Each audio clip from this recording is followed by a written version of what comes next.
What is up, everybody? How y'all doing? How y'all living? This is a little resource roundup. We're going to learn about some resources. I'm going to give you resources delivered into your internet.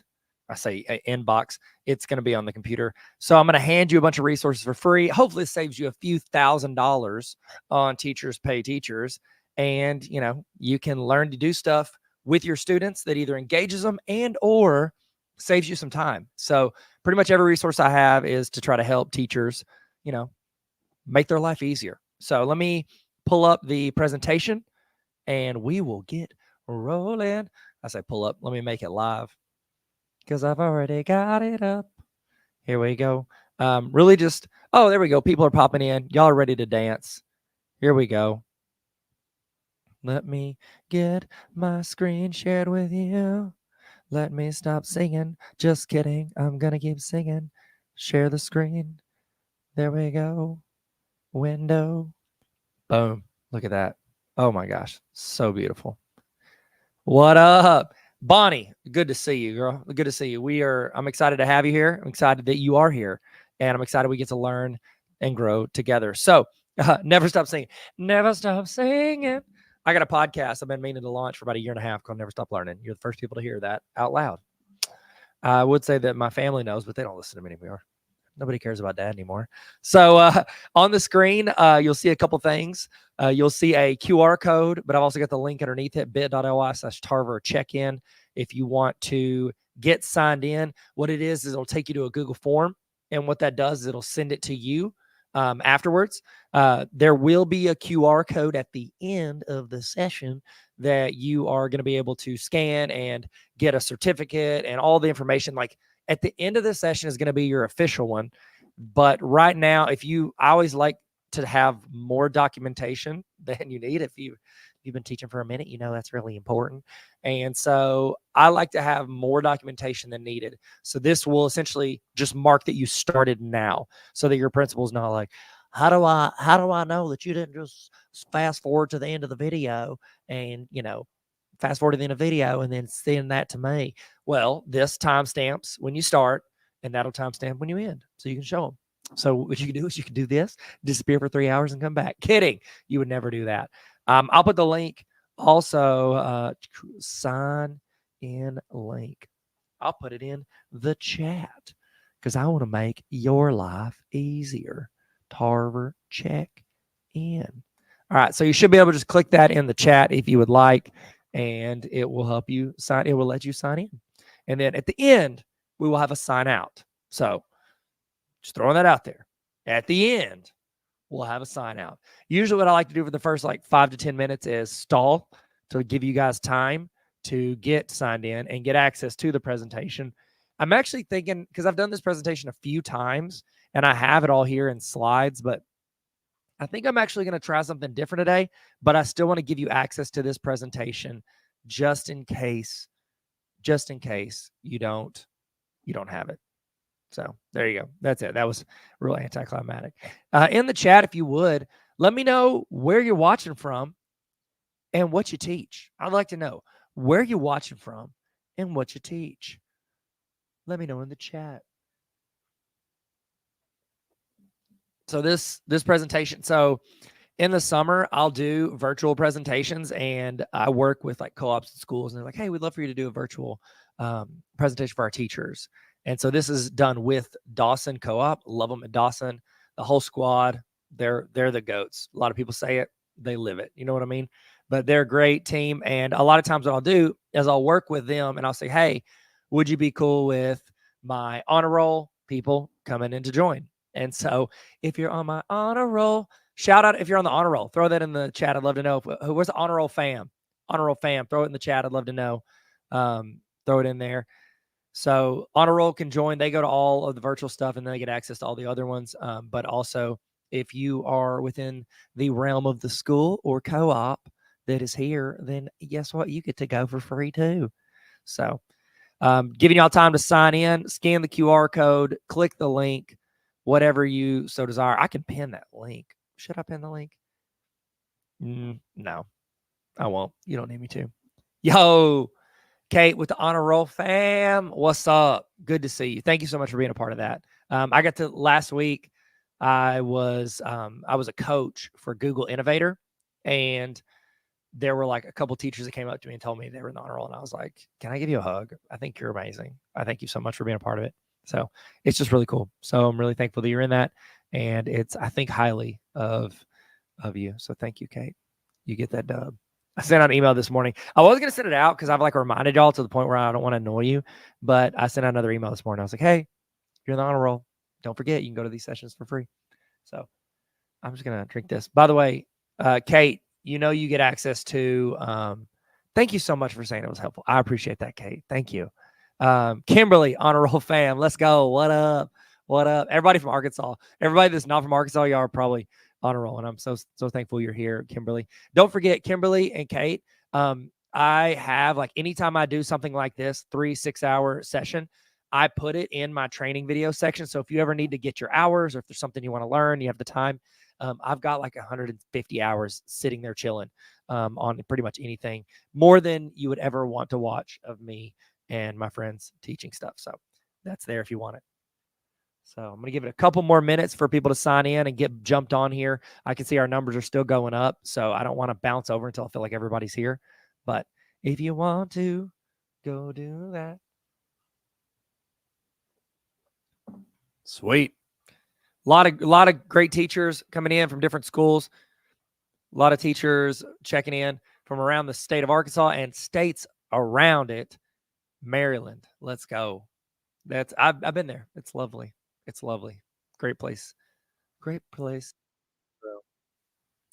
So you're doing great, everybody. We're just taking our time to get signed in. Everybody get signed in, get rolling. And then we're going to get started. And again, we're going to do a little different today, and I'll explain that here in a second. I just want to give you guys a chance to get signed in. Go get you a coffee. What do you in the chat? What are we sipping on this morning? Remember, this chat is recorded, so people can watch it later. So keep that in mind. I'm rolling with coffee, no cream, no sugar, like straight up Onyx coffee. I usually put cream in my coffee, but we ran out of cream, so I'm going freelance on this coffee this morning. I don't know if y'all remember, y'all might not have been around for this, but whenever like all the pandemic stuff was happening, I started going live in the mornings, doing trainings for teachers and doing lives. It was a lot of fun. And I called it Tea Time with Tyler, where it was Tea Time with Tyler was the name of it, because it's like I've got a lot of T's in my name, but I called it Tea Time with Tyler, where we drink coffee. And I only ever drink coffee. I never drink tea. Tea Time for Tyler. But Bobby Ann is rolling with root beer in the morning. Not gonna lie, impressive. Okay, that's impressive. You are stronger than I will say that. My kids had a whole debate literally last night. They were asking us why root beer is called why does it have beer in the name if it's not got beer? And I just said, I was like, I think they're rooting for you that you didn't drink beer. And that was about the only conclusion I could make. They had some better stuff. Lisa, you're on the honor roll. Oh my gosh, Lisa, you're incredible. You're incredible. Thank you so much. Hey, hold on. I don't know. Let me look at something. Did you do it through YouTube, or did you go to like tarveracademy.com/honor roll? Because I was going to tell you, the tarveracademy.com, I'd love for you to be on the YouTube one, but if you go to the tarveracademy.com/honor roll one, you get more. So undo that one, even though I'd love that. I mean, I get more money there, but don't do that. Go to the honor roll, tarveracademy.com/honor roll if you want to join. No pressure. I'll leave it up here. Sorry, not a self promo because you guys are already in here. Okay, Lisa, I'm going to give you a tip.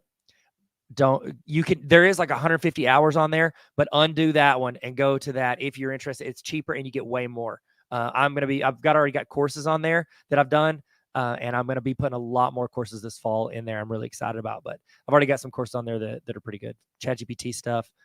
So thank you, Lisa. Oh my gosh. I want to give you a hug, virtual hug. There we go. All right. Got about 30 more seconds, and then I'm going to get you guys started on Resource Roundup. About 30 more seconds. Everybody feel good? Do y'all need more time? Everybody feel good? I've given you enough time to get signed in, get you a coffee or tea. We got Dunkin' cold brew. Kimberly went to Dunkin' this morning and said, I'm ready. Let's roll. Love it. A couple of Coca-Colas in the morning.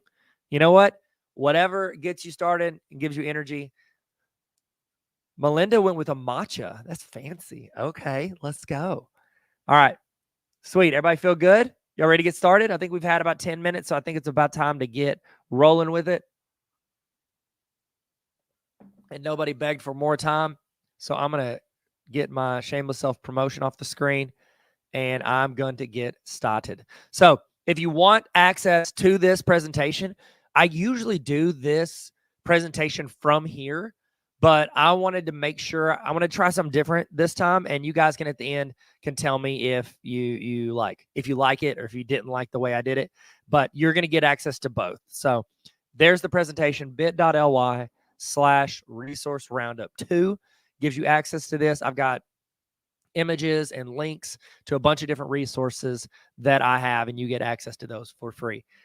Also, just in case you don't know who your boy is, my first name is now Dr. My middle name is now Tyler. My last name is Tarver. So Dr. Tyler Tarver. I'm Director of Learning and Development. I've been a principal, I've been a teacher. I was a facilitator / director of technology. I was a principal, 6th or 12th grade building. Then I was at central office. I was director of curriculum instruction and a bunch of other stuff. Then I was the dean of a college, and now I get the chance to oversee some learning programs for an organization that I love. And so I'm super excited that you guys are here today. I'm sorry, I don't know why I threw that in there, but I am. It's the truth. Google certified trainer, innovator, ADE, Apple Distinguished Educator, stuff like that. I'm not going to read that. Whatever. Who cares? All you care about is the free resources. My email list says the same because that's how people get on my email list. They get the free resources. I'm like, oh, y'all just want to be on that email list. So here's what we got. You got this presentation, and you're more than welcome.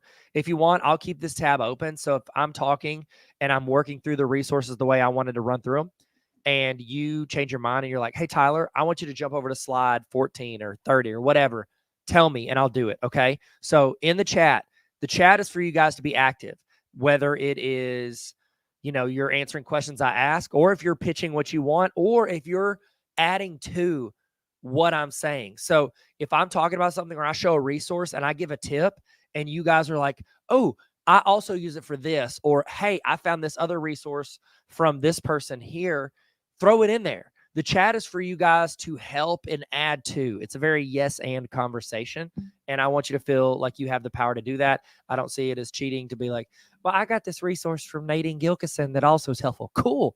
Toss it in the chat, okay? I would love for you guys to add to the conversation and throw out tips and ideas, okay? You are professionals, and you are all fantastic at what you do. And so I would love to add to it. It's not just about the Tyler show. It's about the us show. Okay. Let me do nothing except for clip over. Now, here's what I'm thinking today. So this presentation is what I usually go through whenever I present this, but I have a different doc that is like in my mind, my go-to place for when I create new resources, and it's my free resource doc, and I'm going to give it to you guys right now. And honestly, what I want to do today is I want to try working through that doc as I give you all the free resources, okay? And it's still the same thing. If you guys are like, hey, Tyler, jump to this part or go here or do this, then do it, okay? Or tell me that in the chat, because I have the chat open for a reason. I want you to tell me what you want to talk about. But I'll work through as many of those resources as we can. And here's where they're located: tarveracademy.com/resources. Let me put a banner up. tarveracademy.com/resources. So tarveracademy.com/resources. This is where I push people on all my social media stuff. This is where I tell people to go to get my free resources. If you have teachers in your building and they want to get any of these free resources, you think these will help them, send them this. This is free. tarveracademy.com/resources. Okay, it takes you to this blue screen. Then all you do is put in your email address if you want to be on my email list. So I send it out like once a week. Once or twice a week, I'll send out like a free, hey, here's a free resource. Here's a free tip. Here's a new course. I'll throw that out through the email list. Give you like an insider tip. If you don't want to be a part of my email list, okay, which is free. If you don't want to be on that, you can put any email address in here. All right. So you can put any email address in here, And what happens is when you put that email address in, it's going to pop up a Google Doc. This Google Doc is, in my mind, my home base for all of my free resources I give teachers. Okay. So tarveracademy.com/resources. This is what I would like to work out of today in giving you guys all of these free resources. Okay. So there we go. So this is my document. You only have view access to this, but you are more than welcome to go to File, Make a Copy. Sorry, where is it? Make a Copy, third one. I overlooked it. Nobody puts baby in the corner. Tarver Academy templates, make a copy, and you can make your own copy of this document. All right. So you can have these. That's what I would honestly recommend for you today is go through File, make a copy, make your own copy of this. Okay. That way you can, you can edit out the stuff you don't want and pick the stuff, keep the stuff you do. If you wanted to, you guys, you could make a copy of this, take my name off of it, trim up stuff, and then like trim down what you like, and then give that to your team or your school or your principal. You can give it to them. Okay. So that's my pitch to you guys. Take my free stuff, take my name off, and make yourself look great. Okay. So here we go. So I put a little directory up here to help jump to stuff. I'm going to go ahead and make a copy so that I can checklist these things to make sure that you get exactly what you want. So copy of it. I'm just going to put it anywhere. Select a new location, all locations, my drive. I'm just going to put it anywhere. All right. Make a copy. Okay. So you can go in, file, make a copy. Look, now you can edit it. I get edit requests every day where people like go into mine and they want to edit my document. I'm not going to let them do that. This is just not what I believe in. All right. So here's what I'm going to do. I want to go through today and I want to just go down the checklist. So I'm going to go checklist and I don't want that. There we go. So I'm going to go in and I want to go down the list of all of these. I'm going to throw this to you guys. Okay. I want to start where you care the most.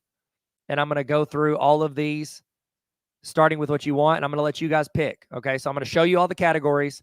And in the chat, y'all tell me what you want me to start with. What do you care about the most? Okay. Do you want me to start with going through my digital notebooks? These are like essentially notebooks that you put into like Google Classroom. Like they're mostly Google Slides, and you can make a copy. You can give it to your students, or they can all come to yours and click your links. So we can start with digital notebooks. We can do lesson plans. Do you want a way to track what you're doing in your classes? We could do the lesson plans. ChatGPT prompts. These are a bunch of cheat sheets of different prompts you can use as a teacher. So you can make a copy and then adjust, delete the ones you don't like, clean up stuff you want. Video resources. So these would be mainly resources that are videos. There you go. Back to school stuff. So these will be things, activities you can do with back to school. Then we've got discipline stuff. So this one actually does pretty well. These ones, whenever I do a social media post on these do the best. So this would be, I think Bonnie said it, self-report form. So student self-report form. You've got classroom discipline form, positive action forms, parent contact form. That one's a really popular one on social media. So we could start with that. Google stuff. These are all of my Google templates, things like that. Instructional. These are different things I think help with instruction. Administration. So the administrative side of being an educator. Organization. So this will be organization of your classroom, things that you have, just me trying to consolidate, help you save time, and then Google Classroom headers. So in the chat, let me know which of this list on the directory would you want me to start with? I've got a vote from Bonnie on the discipline side of it, so we can start with that. Discipline stuff, we can start there. You guys feel good about starting with discipline stuff? Or is there something else that sticks out? We're going to try to do as many as we can. Start in the chat. Okay, discipline, back to school. Okay, sweet. Okay, somebody said back to school, and then we'll go from there. Love it. All right, so we got a couple votes for back to school, so we can start there. All right, cool. Because, I mean, you guys got that. I know we don't like to talk about it. Anytime I post a video where I'm like, hey, I've got this back to school resource for you, people are like, stop it. No, they do the Michael Scott gif. No, please, no. So, all All right, so this is what we'll do. We'll start with the back to school stuff, and then I think we'll roll into discipline right after. Those are the top 2 vote getters, and I think, honestly, those are probably the ones that we want to use to start off our year the best, okay? So does everybody have access to this doc? You know how to get there? And everybody feel good? Okay. So I'm going to start in the back to school arena. So I'm going to pause on this back to school starter kit. I'm going to do it last because it is me organizing all of these other things. So the first thing I'd like to review with you is the getting to know you form. This Google form is helpful for teachers to use with students the first day of school to get their information. I used to do this on index cards. I used to pass out index cards like my favorite professor in college, Dr. Dykema, did. And I'd pass it out to students and I'd say, write your name, write your parents' email, your parents' phone number, and a fun fact about yourself. It's like that, but now I can get that information in a spreadsheet instead of on note cards. So you could also use this form with parents during open house, okay? So here it is. You're going to click this. It's going to take you to something that is going to ask you to make a copy. Almost all of my resources are going to, I've got it on force make a copy, and you could click this and make a copy. Bonnie said, I wish we had our Chromebooks the first day of school for the students to be able to do this.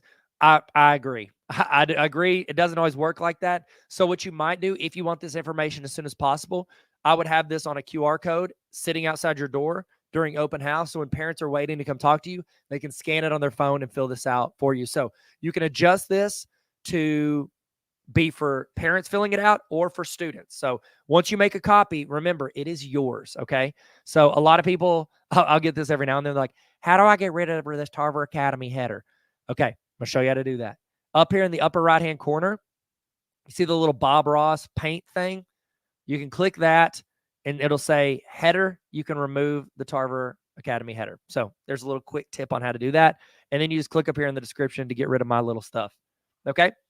So once you get this form, you're going to go in. You can adjust first, last. So I've got it to where it's their first and last name on there. You could do it to where it's give them the first name as a question, last name as a question. Class period, if that's not relevant to you, you can go in and delete that entire question. If you don't need it, say your primary grades, third grade, you don't want, they have you all day. What period are you? Every single one of them. Parent guardian name. A lot of this is that basic stuff that you're going to ask for, okay? Remember, if you want to delete it, you can change it, delete it, make a copy. It's yours, all right? I've got required turned off on some of them. So if you want it required, just click here and it on. If you want to force them to tell you their hobby, their favorite hobby, boom. So it gets the main stuff, but also I like to add in questions where you're asking their opinion, okay? One, it's hard for them to get those questions wrong. And the students are starting their year off by feeling good about saying, oh, well, at least I know I got my favorite hobby right. You're also learning about your students. One of the biggest challenges we have as educators at the start of the year is getting to know our students so that we can tailor that lesson around things that are relevant to them.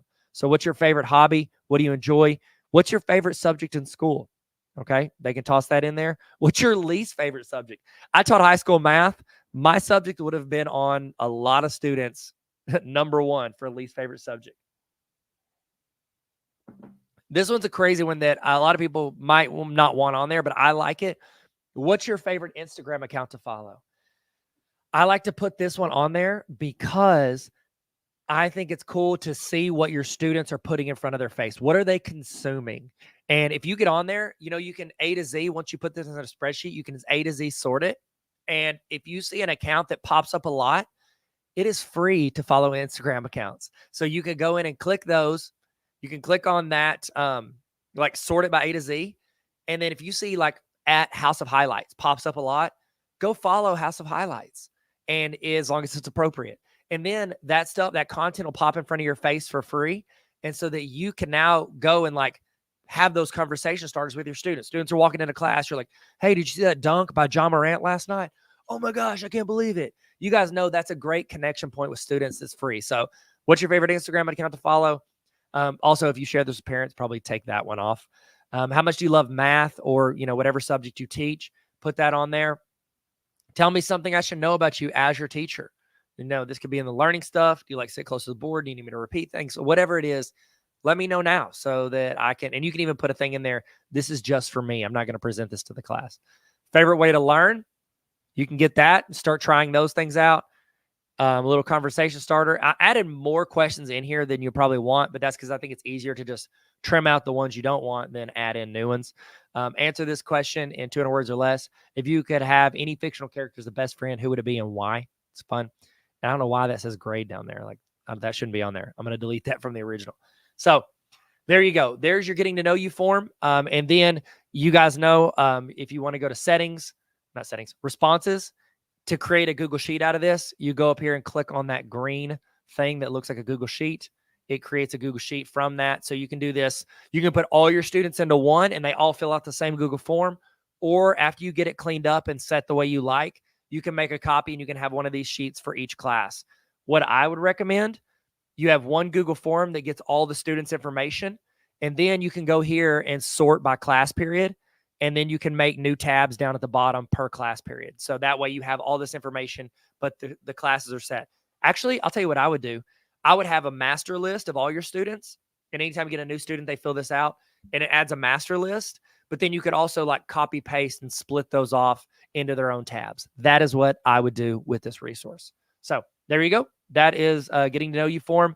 I think that's probably the most like basic resource that most teachers should use and have. And I think it could go down to grades all the way kindergarten. Like kindergarten, you could have pictures. You're getting them a chance to see what a Google form looks like in the process of filling out stuff they already know the answer to. So a lot of these resources, especially back to school resources, I build it in a way to where they're doing something fun or engaging or something that's easy for them to answer, but they're also learning a program in the process. So in the process of that, they're learning how to fill out a Google form. So next, parent info collection form. This is another Google form, but it is actually tailored exactly for getting parents' info at open house. So you click this, go to make a copy. So once you make your own copy, remember, that's yours. I do not have access to that. That is all you. If you want to delete my header, click the paint thing, X that off. There you go. My header's gone. You can get rid of this. Parent info, Mr. Tarver's class. Okay. And then I would copy that and put it up here in the title. Boom. Then you get your student's first and last name, primary contact info. So this is actually just a header. So if you want to look and see what it looks like, see how it has this little spot right here, parent primary contact info. That's just separating for the parent what they're getting. Parent guardian info, their name, primary contact, email address, primary contact phone number. How do you prefer to be contacted? Call only, text only, call or text. Then you've got, the other secondary stuff. This is really just getting information about the student. And then I only threw in two, extended learning, extended thinking questions. But in your opinion, how excited is your child about my class this year? So I think it's a good idea to get an idea of where the student is. Like, how's the student coming in? Like, how much work is it going to take to win this young person over and being excited about this class? And then, is there anything you think I should know that could help me be the best teacher for your child this year? So two very basic ones. You could always add in more questions, or if you don't like these, you could take them off. So I think this is really good because when you do have to contact students, it's good to have all these options and it's easy to sort. Same thing. I'm going to go to responses. I'm going to do the spreadsheet. And that way, when I need to contact that parent, I'm going to go in. When I was a principal, I had to contact parents every single day. It was so annoying to go into our system. I think we had eSchool or whatever, to go into that system, search around, find this. It was obnoxious. Having a sheet that I go in and I just star, that sheet afterwards, the parents put all the information on there. I can click, sort, search, whatever I need to do to get that parent info. And then I can go in and, contact them and work my way down the list of how they like to be contacted. So there you go. Hope that helped. Okay. Next one. So we did the getting to know you form. I'm clicking these off. Parent contact form. Next up, this is a Google student checklist. Google student checklist. Some of the uses for this is, one, you could use this checklist with your students. Like, you could pull this up and go, like, on day 2 after the, did the procedures, all the stuff for day 1. You could build this out, clean this up, make it look like what you want. And you could go through this with your students step by step. You could guide them through it and then give them access to it. Or You could make this checklist homework after the first day. Okay, guys, I've got a checklist. If you want to be comfortable going through our class this year, work through this tonight with your parents or by yourself, and that way you're ready to go for the year. Or, and this is another way, and this is what I actually posted a social media video on this the other day. This is another way you could use this. Sometimes when I would do open house, I would have parents that would come in, and it'd be like the Thursday before school started, and they'd be like, oh my goodness, is there anything I can do with little Johnny over the next 4 days to get them ready for this school year? And I'm thinking, yeah, review everything they didn't learn last year and get them ready. You know what I mean? But we can't say that. And most of the time I would just be like, well, not really. Just, get a lot of rest, eat a good breakfast, and be ready for school. You know what I mean? Get a 3-ring binder and some paper, and you'll be good to go. This way, if you wanted to give them something that they probably wouldn't actually use with their kids, but you look prepared, you can give them this. Go, oh, I've got a student checklist if you want to work your way through it and make sure they're ready to go. So the student checklist looks like this. The idea is that these are things that a student should know how to do starting off the school year. And the student can sit down with their parents and they can go, parent go, do you know how to log into Classroom? Yes, mom. Okay, we'll check it off. Oh, if you don't, it's right here. Okay, cool. Make sure you're signing into your school account. Do you sign into your school account whenever you're doing it? Okay, good. And then, do you know how to join a class? Okay, good. Do you know how to view all your assignments? No, I don't know how to view assignments. Oh, well, let's click this. It's essentially walking students and parents through how to do this stuff. When I was trying. So these are all links to videos walking students through how to do this stuff. It walks them through how to view their assignments. Now, we know students are probably not going to just take the time to go through all this. Not all of them are little Hermione Grangers, but you're also giving this resource to parents so that if they hit a snag 2 weeks in, they're like, oh, I know that teacher did that, so I'm going to go in here and look for it. We hope our parents would do that. So it's a way for students and parents to have these resources. So hopefully it cuts down on some of the questions you might have gotten throughout the year. So they work their way through. It's got Google Classroom stuff. And again, if you don't have Google Classroom, once you make a copy of this, you're like, my students don't use Google Classroom, Tyler. Cool. Take this, delete all of that. Then YouTube, I would assume your students use YouTube. They can work their way through. I threw a promo, subscribe to this channel, how to subscribe, how to find subscriptions, how to search within a channel. All of these things are, and I've got even some common ones. If you like different ones, go in and delete these and add in YouTube channels that you do like. Okay. So go in and find stuff that and again, you might not have to do a lot. Maybe it's just trimming down. I put a lot on here. I think probably too much, but I did that so you could delete instead of having to go in and add. It's a lot easier to just delete stuff than go in and add. And even put reminders for what it looks like when you upload stuff. I've got Google Meet things in here. I've got Google Docs, Google Sheets, Google Slides, digital citizenship, bonus stuff, and then that's it. So clean up the doc, make it what you want, and then give it to either parents and or students or work through it with your students. So there's that resource. Okay, at any point you have questions, you want me to lean into something or explain something, throw it in the chat and let me know. Okay, so we did the student checklist. All right. About our class Google slide. If you ask me what is my favorite resource I have that I give to students throughout the year, this is it. Okay. I was like, no, that's a lie. This is not my favorite resource. If you ask me my favorite back to school resource, this would be it. Okay. This is about our class Google slide. This is an activity you can do with students the first day or second day of school to, one, learn about them, 2, let them get the vibe of working in Google Slides, and 3, get the chance to go in and work on a collaborative Google slide, because we all know that can be a little chaotic the first time you do it. Okay, so the first thing you want to do after you make a copy, delete my slide. Here, I'm going to go ahead, watch, I'm going to share in with the link, can edit. I'm going to copy the link. And if you're watching this live, I'm going to toss that link in the chat. You can go in. I want you to do it. Follow the instructions if you want to while I'm explaining this. Okay. So the idea is that you take this slide, you go into Google Classroom. Let's go to classroom.google.com. And then you go into your class. It's probably not called copy of fake class. Go to classwork. You create assignment. And then about our class group activity. Follow the instructions on slide 2. I would highly recommend that you do this in class with your students in there, like with you in there, so you can walk around and work with them on it.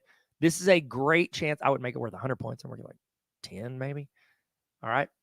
Now, I would assign this to the class. You want it, okay, this is almost made the mistake. Students can view file.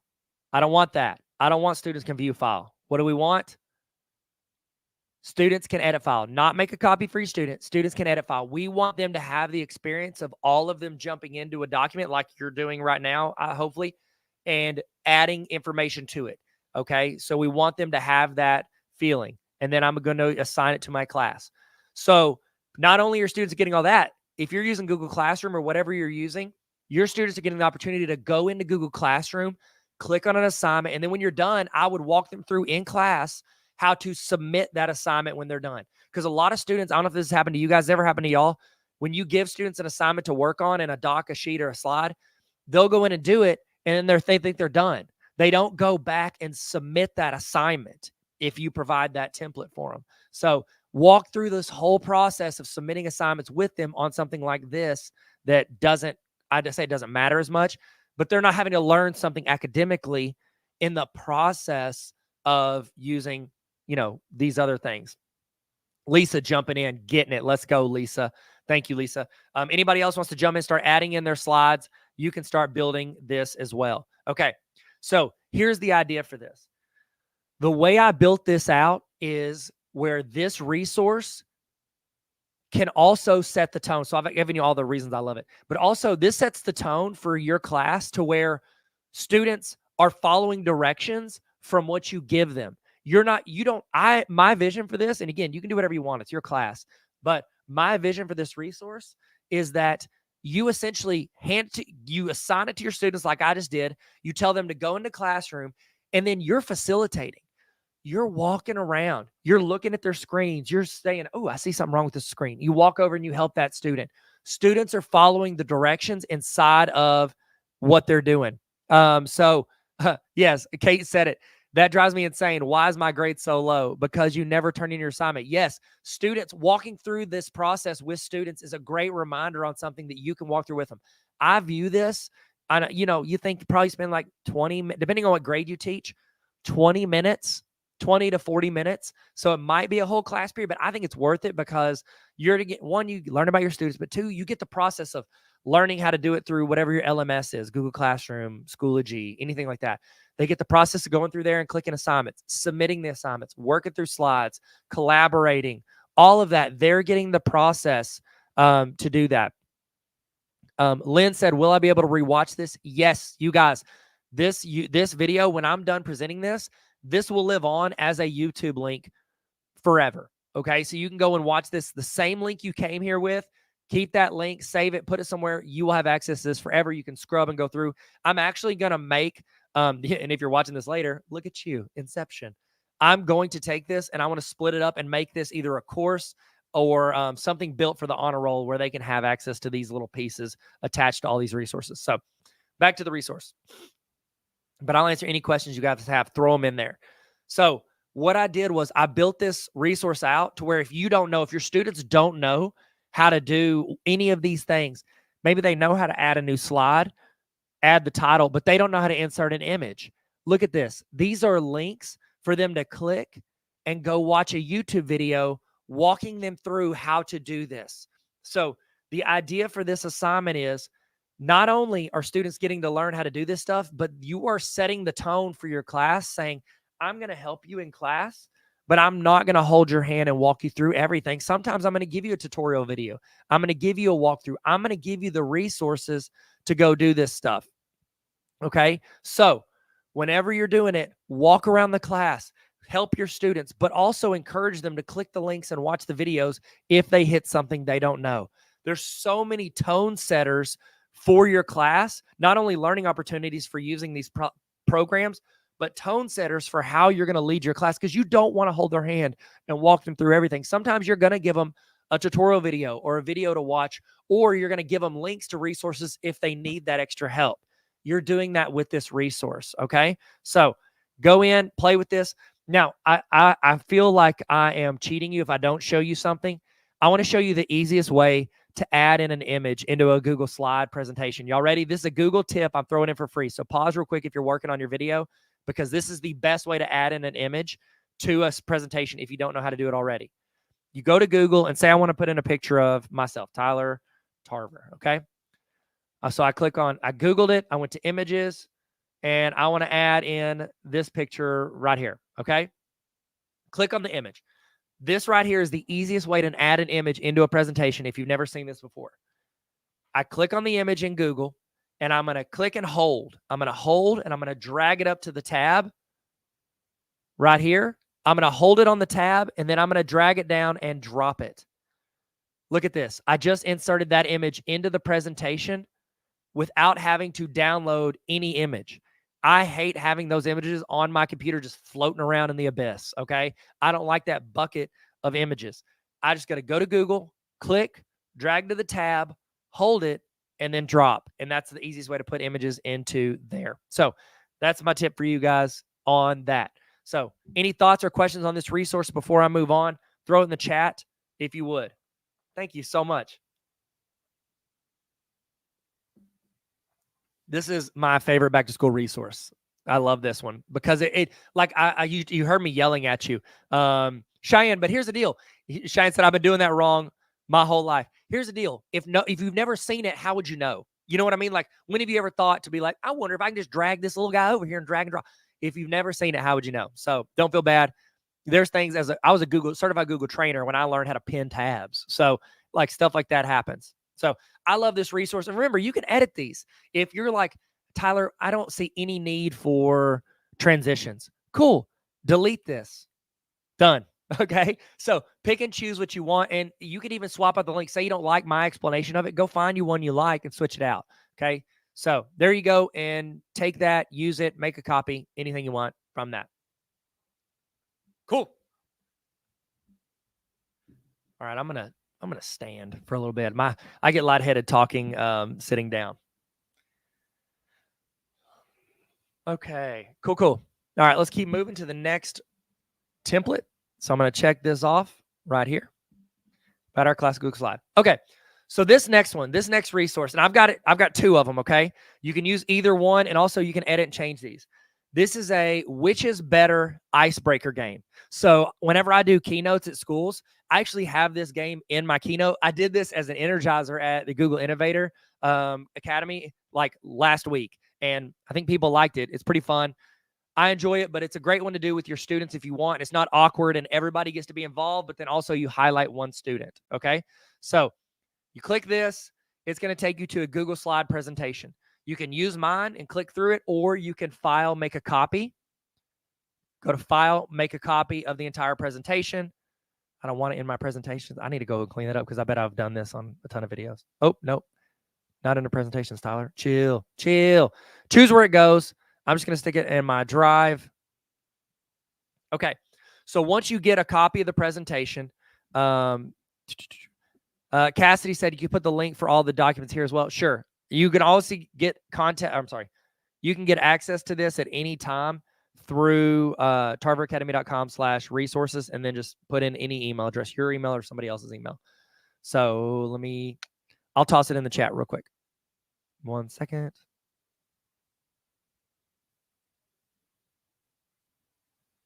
Okay, that is now in the chat. Okay, so this which is better game. So I'm going to explain how to use this game if you're interested. Remember, you can delete and change these things. So I use this first slide as the I call it the rough draft, or this is a practice run. Nobody actually gets out on this one, but it's like an elimination game. All right. And so what I'll do is you pick a student, maybe it's the one that paid attention the best or has a birthday coming up, whatever it is. You know, you can pick anything you want as the qualifier, but you want to pick one student, bring them to the front, and you have this on the screen for the whole class. And that student turns their back to the class and they're looking at the screen. And I always tell that person, I say, hey, don't do anything. You chill right here. And I'll give you instructions. You don't do anything. I'm going to talk to the class for a second. They're like, okay. So they're turned around. They're looking at the screen. Then I tell the rest of the class to stand up. So the whole class is standing. And I tell them, I said, this game is called Which is Better. And what you're going to do is you're going to choose between two options on the screen, which you think is better. And I said, we're going to do a practice round. If you think Marvel Cinematic Universe is better, put your left arm out, which would be to the side where on the screen that one is on. If you think the Heisman Trophy is better, put your right arm out, okay? And I know it's all opinion-based, but, whatever. So I was like, all right, now hold your arms up. So the whole class has their arm up either left or right. I said, now, guys, keep in mind, that's your opinion. And then you point to the person that's up there in front of the screen. I go, so-and-so, we'll call her Claire. Claire has the correct answer. Claire, now you lift your arm and show us what the correct answer is. And Claire puts her arm up one side or the other. And I'll say, okay, so if you would have picked the same side as Claire, you're still up. If you had picked the wrong one, you sit down. I go, okay. But that was a practice round. Now we're live. And then I've got like a Luka Doncic rookie card or Beyonce wearing Christmas gear. Harry or Ron. This one's the Constitution or iPhones. The Office or Friends. Whatever. And it goes through this list of different options, and the class will choose. And you're essentially, if they get it wrong, they get eliminated, and you work it down to there's only one person left, and those are the winners, and you give them like a prize or whatever it is. Now, here's what here's what the class, yes, they pick what their favorite is, but if they're smart and they want to stay in the game, they're trying to predict what the person up front actually likes, and they're trying to guess that. It makes it for fun, getting to know one of the students in class. You could do this. You could literally use these same slides and do this once a week with a different student in class, and that way they work their way down or make new slides. So there's the presentation. Again, you can go in and, like, say you don't like Taylor Swift or zombies. You could delete that slide after you make a copy, okay? I've also got another one I made. So I've got another version here, and this one I don't have in a Google slide. This was in a, which is better. This one's in a Google Drive folder. So you can still click over and go to the next one. Some of them are similar, but a lot of them are new. So there you go. Go in, look through them first, and make sure they're all ones you're cool with before you use it. So that is the Which is Better game. It's my favorite game to do whenever I'm like, emceeing something, or I even do it, like I said, I do it in every single keynote that I have. Okay, so that is the Which is Better game. All right, next. This next one is a back-to-school bingo. So has anybody in the chat, have you ever done a back-to-school bingo? Let me know in the chat. Do you do that? I actually created these in Canva. I built these in Canva, and I made a black and white version, and then I made a color version. So depending on, you could do them digitally to where they, like, you put it in the background of a Google slide and they drag stuff over it, or you can do it on paper. So black and white, unless you're like one of them rich schools, the black and white version is right here. You make a copy and you can print this off. I mean, it's your standard, hey, you print off one for everybody, and then they're running around. Get a signature from somebody in the class. You can only sign somebody's twice at the most. Somebody who went to a park, somebody who left the state, somebody who flew on a plane. These are different things from the summer to where they're going around and starting conversations with their classmates. I try not to do this to where it's like first one done wins, because I feel like then they're just running up to people and asking. I like for it to be a conversation starter, personally, where I'm like, hey, if someone says they did it, ask them to tell you about it real quick. And so then when you get done, then you can call on students. All right, stand up. Tell me one interesting thing you learned about one of your classmates. And so I think that's a really fun way to do it, because if they're rushing around trying to be the first one done, then I think that it can be, I think it can be, it's fine and it's a fun activity, but they're not really getting to learn a lot about their classmates besides the little fact that person signed off on. Cheyenne said, I do a Find Someone Who bingo every year. Actually made one for my high school reunion. Oh, that's awesome. That's a great idea for a high school reunion. Oh, man, we just hit my 20-year high school reunion, and we didn't do anything. So either that or they did it on Facebook and I didn't see the message. So there's the black and white one, and then I have a color one as well if you want to print this one off. Or here, I'll show you how to do it. If you want to do this as a Google slide, here, I'm going to show you how to do that in case you've never done it. So what you can do is you download that image. So download. Yeah, I've got it as a PNG file. So I've got it set up for you. And then you go to slide.new. I don't know if you know this, but if you ever want to start a Google slide fresh, type in slide.new, and it'll create a brand new Google slide for you. All right. And then what I want to do is I'm going to go here, and then I can go to File, and I want to go to Page Setup. And I want to make a custom. Why they don't have this is one of the options. I have no clue. But I want to go to Custom, and I want to go to what is a standard piece of paper? It's 11 by 8.5. Isn't that right? Correct me if I'm wrong. 11 by 8.5. Oh, I have that the wrong way. Page setup. My bad. It's 8.5 by 11. 8.5 by 11. I think that's a standard piece of paper. Boom, there it is. Okay. So this works for anything. If you want to make a digital notebook, anything like that, this is how you would do it. You do the setting to where it's the size of a piece of paper. And then I'm going to go to background, choose image, and I want to upload what I just downloaded. So you can do these. I always create in Canva, and then I upload as the background. So now, have you ever had it where students, they go in and like you've made this beautiful thing in Google Slides, and the first thing they do is they like highlight everything and then delete everything. Okay, that's annoying. But what you could do is you could get this and share it with your class and tell them to either share it with their classmates, find a classmate who has blank and share it with them, and then they can type their name in. And so they can go at it, add a text box, and then they can put, Tyler. And then, they can all add in their text box stuff. So depending on how you want to do this, Karen, they can go in and add their names like that. So depending on what you're trying to help them learn, whether it's just a fun thing, I would just print them off and do paper. It's easier. But if you want them to learn how to share Google Slides, make sure you get their email and then you share it with them. I want to name it Bingo. That's a worst name ever. Then they can learn to share and copy links and all that. So if you want to teach them how to share and do stuff, this is a good activity as well. But you can also just print them off. So that's how you would do the little bingo action. Okay, cool. All right, next back to school one. We got back to school headers. In the chat, have you ever done a custom Google form header? Have you ever done a custom Google form header? So I'm going to show you these, how to upload them and everything, and then I'll show you how to make them on your own if you ever want to, okay?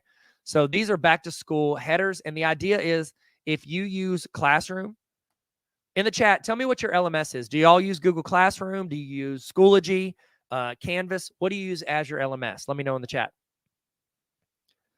Let me know in the chat. So if I ever, let's see. I'm trying to find one that I am okay with changing because I don't like the way it looks. Man, I got some that I'm kind of committed to. Okay, Canvas, Google Classroom. So Canvas people, I don't think you can do this. I don't think y'all have custom headers. But if you use Google Classroom, what you do is you go here and you can put, like I have here, all the jingle ladies. I made that. No, I don't like to brag. Here's another one, myself and Ariana Grande. It says Tarver's class. I made this during a live. I didn't just like pick Ariana Grande. Somebody chose her. So if you're using Classroom, I'm going to show you some that I have. So I've got and y'all can pick your favorite out of these, and that's the one I'll show you how to put it in as a classroom header. So these are back to school classroom headers, okay? This one says, I hope everyone's summer was a sure thing. You get it because they went to the beach, hopefully, and sure thing. But now it's time to hit the books, and I've got boxing gloves hitting books. Super cheesy and corny, but it's cool because the gloves move. So you can have a moving Google Forms header. Here's another one. I don't know why you would use this because it's my face, but if you wanted to, you could. Summer may be over, but don't worry. We'll pencil in some fun this school year. Puns. Another one, I like the phrase never stop learning. So here's a picture of Iceland. It says never stop learning. I thought that was neat. Then we got summer's cool, but learning is cooler. Wow. Classic. Welcome Back, Cotter. Does anybody remember Welcome Back, Cotter? Is it just me? They used to like stay up past their bedtime and watch Night Court, Mama's Family, and Welcome Back, Cotter. Anybody else do that? So welcome back. None of your students will understand this comment. All right. And that's it. Those are them. So you've got them. If you wanted to, let's say this is the best one. So I'm going to download that. I hit download. Boom. And now if you want this, if you don't know how to put these as your header, so I went to, I didn't show you how to download. So when you're on them, see that little down thing right there in Google Drive? You click that and it'll download it to your computer. You have to download it from your computer. You might be able to add it to your drive, but we'll just do it this way because it's easier. Actually, I don't see where you can, so it looks like you can't. Click here. I find that image. So I went to upload. Oh, I went too fast. So sorry. Let me back up.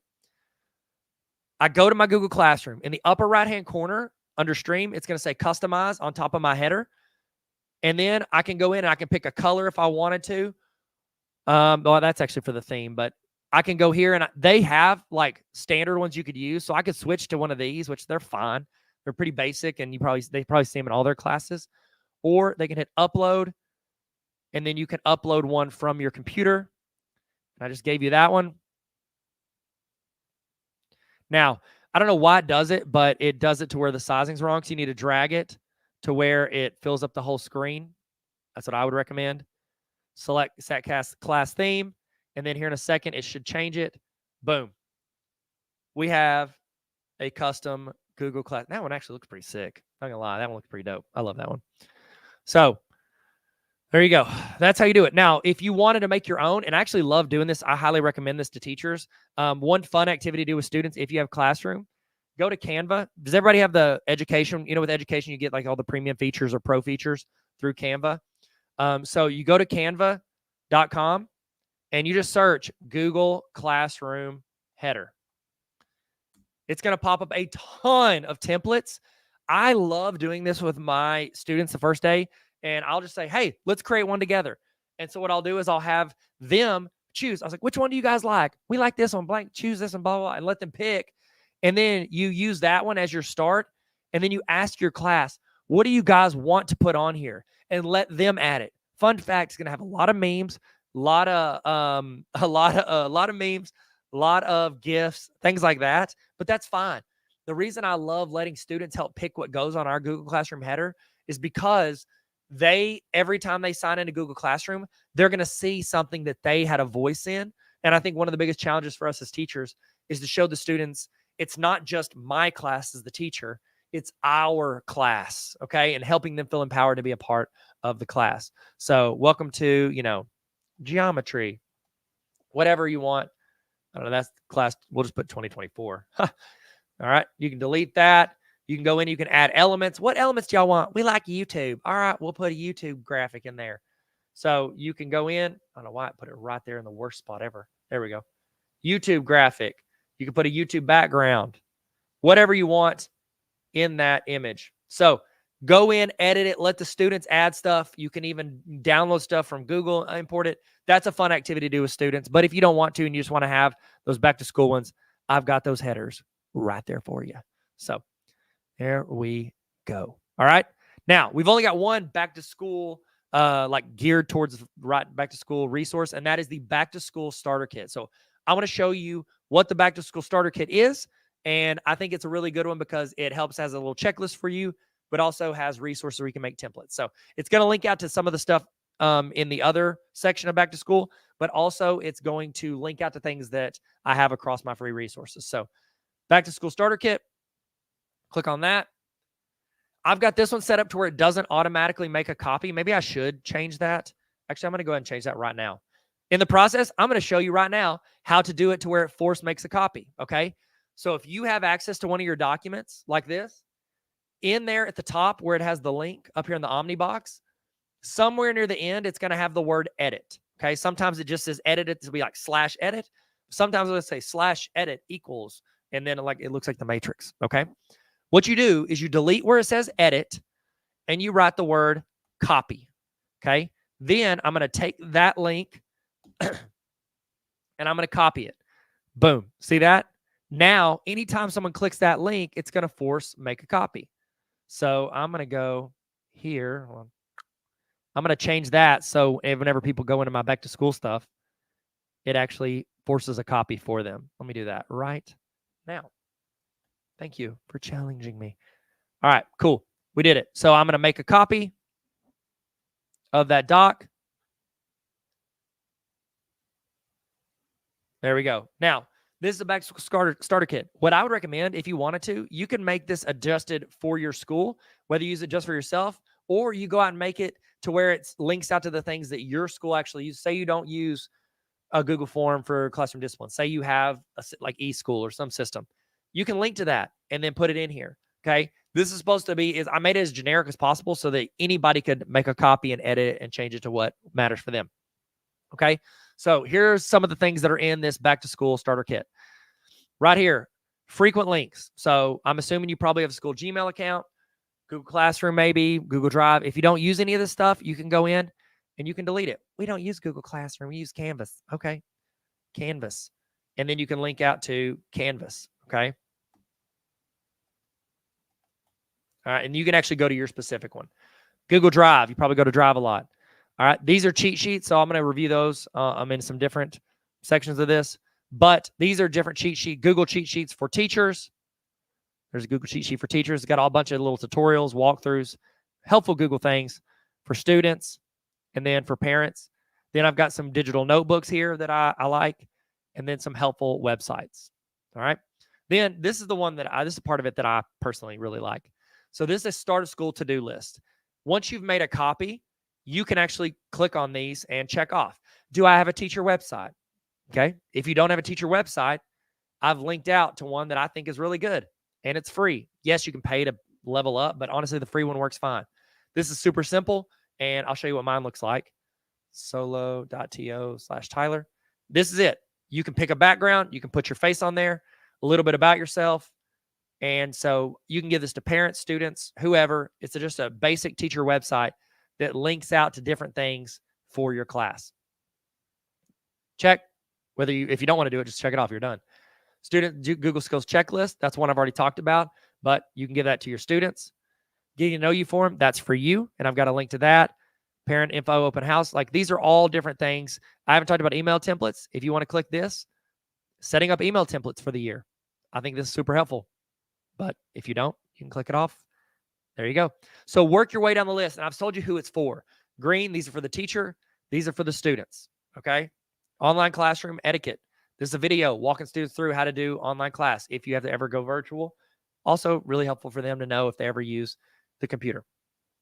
Discipline templates are here. So this is a template for discipline issues, positive discipline, and then if you want student-reported discipline right there. Lesson plans. So you got a basic template, detailed template, sheets template. So again, you can read. You don't need me to read it to you, but these are all different things. If you want, what these link to is to make a copy for you to have your version of these resources. If you already have it, you can go in and swap those out. Remember, once you make a copy, it's yours. Like, delete this. We use this Google Doc, Team Doc, whatever. And this is great to share with your people in your team or your grade or whatever, however you compartmentalize your school or your whole school maybe. But you can do this, clean it up, make it relevant for you. But I think I've given you more than you would probably need in here. So I even gave some stuff here for teaching, things like that. Then I've got, Google tips. These are all videos of things that I find teachers have issues with using Google, and then some YouTube stuff. So it's a Google Doc to help work through and link out to different resources you might need at the start of the year. Cool. All right. Boom. We did it. That's all of our back to school stuff. I feel like it's a good time to take a quick restroom break, maybe heat up your coffee if it's gotten cold, and then we'll resume in 3 minutes, which in teacher terms means 5 minutes. So I'll see you guys in 5 minutes, and we'll keep rolling. See you in 5 minutes, a little 5-minute break.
What up? Welcome back, everybody.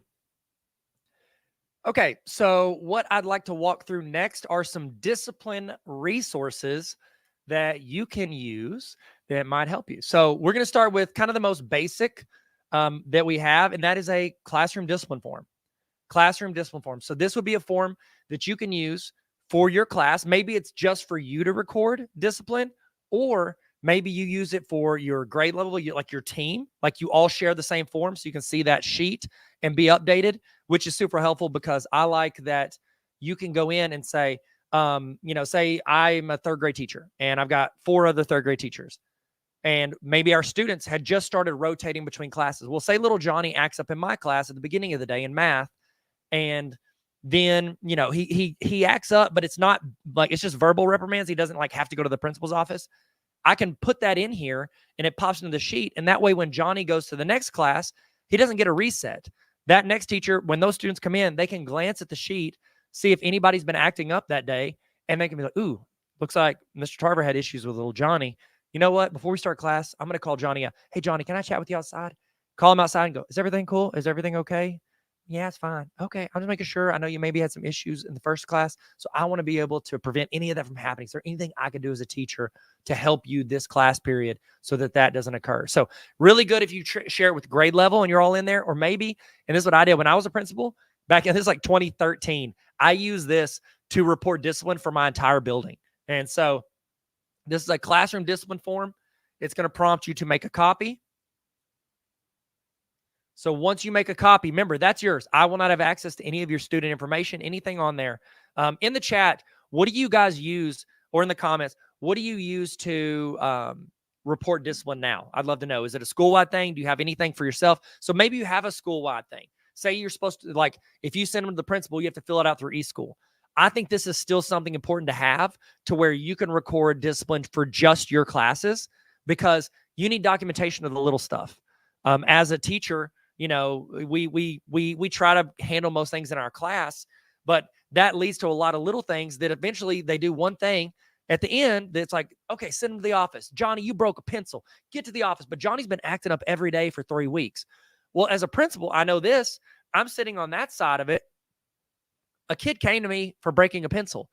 I only have context for what got them there in the end. And then that teacher, though, is mad at me because I didn't, give them 3 days of in-school suspension because, they were acting up every day. I didn't know that. All I know is that they broke a pencil. So what you have to do is you have to give them the context. And I think having record be like, so if that teacher sent me that student for breaking a pencil and that's all they did, that's going to be a different discipline than if that teacher goes into their form and they show me 20 verbal reprimands they've given in 2 weeks and they sort it by the student's name and email it to me. And now I have context. Johnny, you've been acting up nonstop for 2 weeks. I think it's best that we have this. Like, a judge can always be more effective if they can see the history of what that person's done. So classroom behavior form, this, again, it can be just for your class. It can be for, your building. It can be for your grade level. All right. Student first and last name. You might want to split these out. So say you want to split it, student first name, and then you can do student last name. I probably would prefer that. Or if you wanted, you could get a drop-down list. And that way, like, do you guys know that you can copy, like if you had the sheet where you gathered all their information, say you got my, getting to know you form, sort by students' names. You can go into the sheet and you can select the top cell, hold shift, select the bottom one, so select all the cells of students' names, and you can copy and paste those into a Google. I'll show you that. I guess I could just show you. Okay, so let me go into my drive real quick. I'm going to show you this because I'm trying to show you. Just Tyler, just show.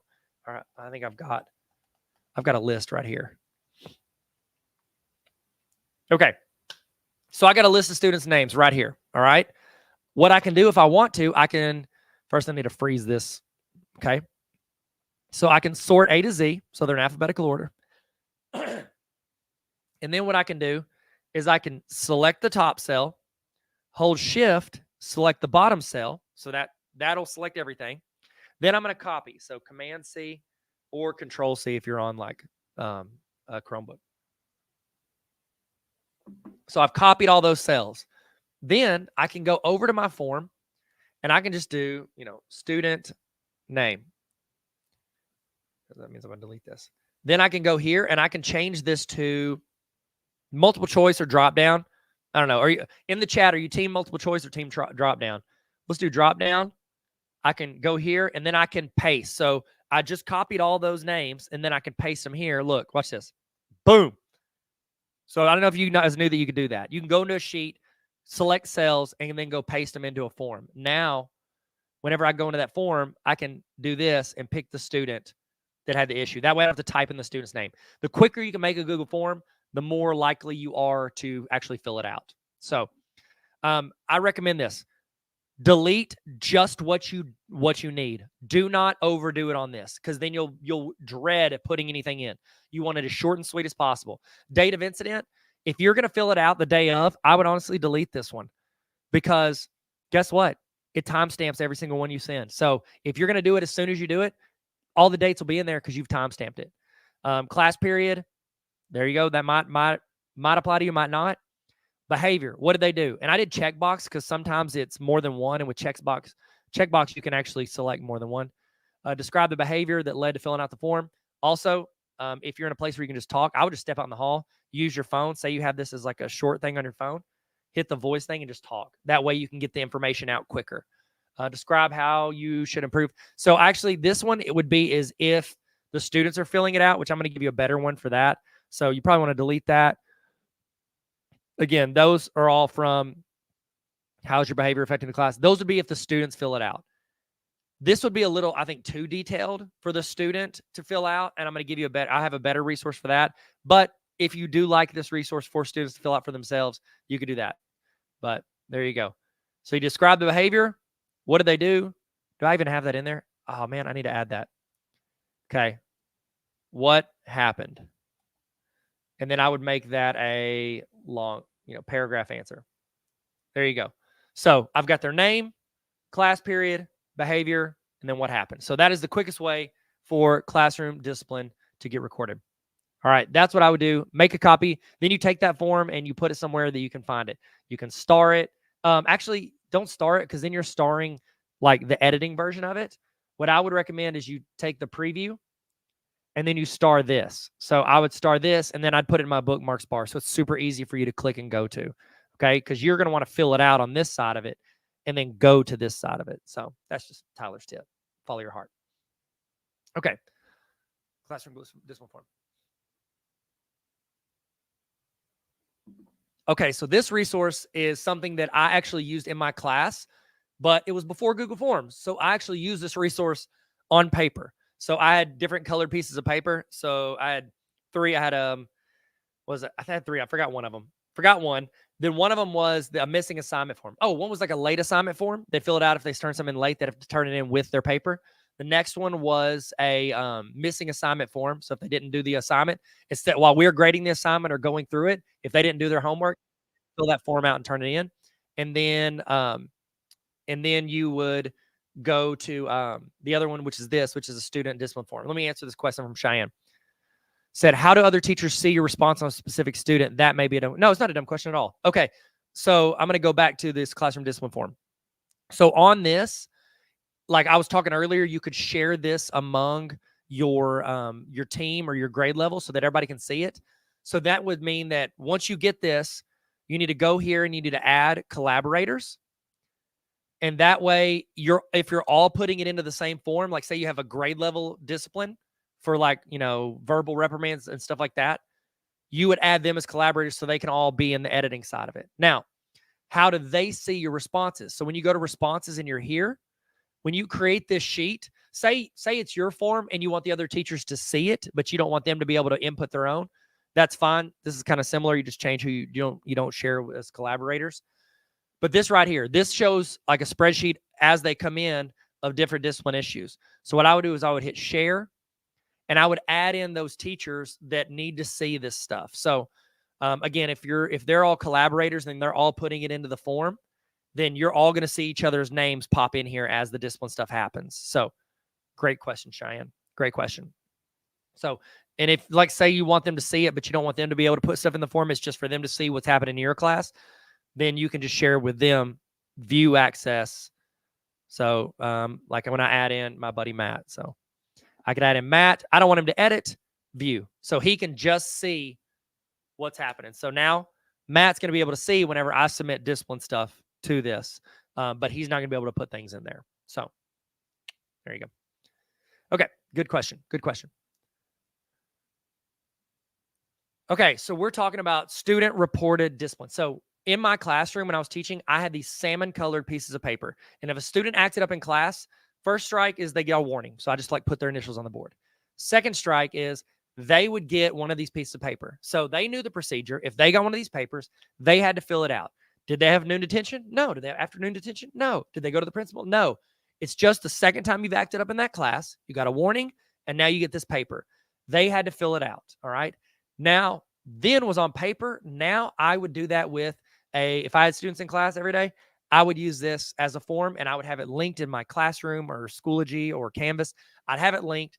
And anytime a student acted up in class, I'd walk over to them and I'd go, hey, go fill out the discipline report form. Okay. And they would have to go into classroom and fill it out. What I recommend, do not let them hit submit until you see it, because they're filling out their own discipline. And I don't know if you know this about people sometimes. They like to not downgrade. They like to, what's the term I'm looking for? They like to not tell you all the stuff they did wrong all the time. You ever have that? They don't like to confess to everything. They like to give you minimal amounts. Or as I had with sometimes when I handed out those papers, kids would write, I don't know, I don't care. I always make them show it to me before they leave class. And then I had a person on social media say, what if they just walk out of class? Well, then you call the principal and let them know. They acted up, asked them to fill out this form. They're insubordinate. Do whatever you want to do with them. You know what I mean? Like I tell them, and most of the time, 100% of the time, students just filled it out. Even if they didn't want to, even if they disagreed with it, they had to fill it out because the alternative is going to the principal. If they fill this out, nothing happens unless they keep acting up after this, okay? So delete my stuff right here. This is what the student sees. I'll show you. So the student fills it out. They put in their email address, their first and last name, and you could have a drop down, which I would check that before they hit submit, because they could put that another kid filled it out, but it's tagged to their email address. So like if you have it to where the settings are, form defaults, collect email addresses by default, boom. So they're going to automatically have their email. So when they try to put it was Sally's fault, but Johnny's the one whose email address is attached, they were lying. Okay. All right. So they put in their email, their name, when it happened, and then they have 3 questions. What did you do to require you to have to fill out this form? So what did you do wrong? They have to explain what they were doing wrong. Number 2, what should they have been doing? They know what they're supposed to be doing at any given moment in your class, hopefully. Okay, if you're clear about communicating. They know what they're supposed to be doing. Put down here, what should you have been doing? And then, what are you going to do to prevent this from happening in the future? What are you going to do to prevent this from happening in the future? Okay. They are wanting to write down and articulate, how am I going to, I like most of the time students got in trouble in my class for talking. Okay. They're talking to their friend next to them. What am I going to do to prevent this from happening in the future? I'm not going to sit by Sally Sue because I love talking to Sally Sue's amazing. I don't want to. Jennifer said CKH. What does that stand for? Is that, I've heard that this is similar to like the children's with care, something with care, right? Handle with care, not handle with care. That's if they're trying to attack you. Capture kids' hearts. That's what it is. That's what you're talking about. Somebody said that at one of my PDs last year. They said these are the similar questions. I did not steal it from them. I promise. I had these questions back in like 2009, and I don't know when I'm pretty sure they stole it from me. I like to see who runs that company. It's probably one of my students that got in trouble a lot. They are making millions off of my ideas. I'm kidding. But maybe. You never know. I have to see who the CEO is. But no, I definitely made these up myself. But I have heard that it's similar to those questions. So yes. So I like this. That's actually good that somebody said, I believe. Thank you, Jennifer. I appreciate you. I think the fact that they're using it too only validates that these are good questions, because you're causing a student to reflect on what they were doing wrong, what they should have been doing, and how they can help prevent that from happening. I think that you want to keep it as short and sweet as possible, because they are now filling this out instead of listening to you, but apparently they weren't listening before. So There it is. And remember, you can edit it. Once you get a copy, say you don't like it or say you don't need the class periods, fix it. Okay. Edit, delete, whatever. But I do recommend whether you print this off and do it on paper or if you do it through a Google form, I highly recommend that you look at it before the student submits or turns it in, because a lot of times kids aren't going to, walk up and be like, hey, you need a little more detail, or you were doing that, but also you were like throwing pencils at me. So like whatever they did, make sure they write it down. Cool. Okay. So this resource is one of my favorite resources that I don't feel like a lot of teachers use. And that is a positive student action form. Picture it as a student discipline form, but for good, not evil. Okay. So this form, you click on this and it gives you the copy. You hit make a copy. And then once you do that, this form right here, and I'm going to show you I'm going to talk to you about a couple different ways you can use this form. But one way is picture in your mind that at the end of the day, after the students leave, you're recording students, or at the end of class, maybe you have to stand in the hallway. You can have an iPad and you can do it between classes. You're recording when students do something well. And you wouldn't do it for every student, but maybe there's a student that like shined bright that day in class, or somebody that maybe they usually act up, but that day they were doing really well. Put it on this form, okay? It is extremely important. It's extremely important for teachers to recognize when students do stuff well, okay? And so here's the form. Student name, you can copy paste student's name from the spreadsheet like we talked about. Whatever grade they're in. Say you teach multiple grades. Again, if you only teach one grade, just delete that one. Date of when it happened. Again, if you want to just use timestamps, you can. It's up to you. Class period it happened. I put a lot here. Trim it down to what you need. Okay. Don't use the form as I have it. Delete it down to what you actually need. All right. Teacher name. If there's multiple teachers, maybe this form's shared with a bunch of teachers. If it's just you, delete that one. Okay. Now, here's where it gets cool. Okay. What you're doing is you're recording the positive actions those kids had in class. Okay. So you've already selected the student's name, and then you can go in and it's checkbox. So you can select more than one, but you can select what they did that day. Okay. I think it would take up too much time to do this for every student every day. But if there's a couple that stood out, maybe record it for them. Okay. Oh, they were, confident or competitive or efficient, eloquent, inquisitive, like whatever it is, insightful. Or they were tech savvy. Maybe they helped another kid with technology. Boom. Describe the specific action. And then you would just say, Johnny paid a really good attention today in class. He was super attentive, loved it. Okay. Now, here's why I love having this. And then you submit and it goes into a spreadsheet. Okay. Here's why I love this. I love this, one, because you're honoring good stuff. You're not always just talking about the negative things students do in class.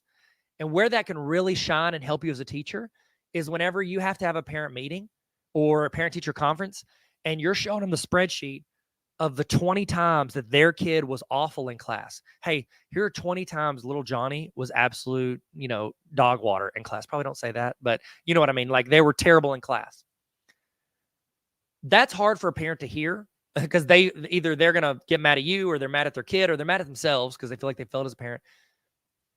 But if you can have 2 things on there, 20 things they did wrong, but if you have 2 things, 2 days, one day at the end of August and then one day at the 1st of April, where their kid was awesome, they paid attention, they were, they were asking good questions, they were really good in class, and you've recorded that and you've documented that, when you're trying to help them get their student better about the 20 things they did wrong, it's a lot easier when you show them that you notice when they do a couple things right. Have you ever had parents that are like, oh, you only see the bad stuff my kid did, blah, blah, blah.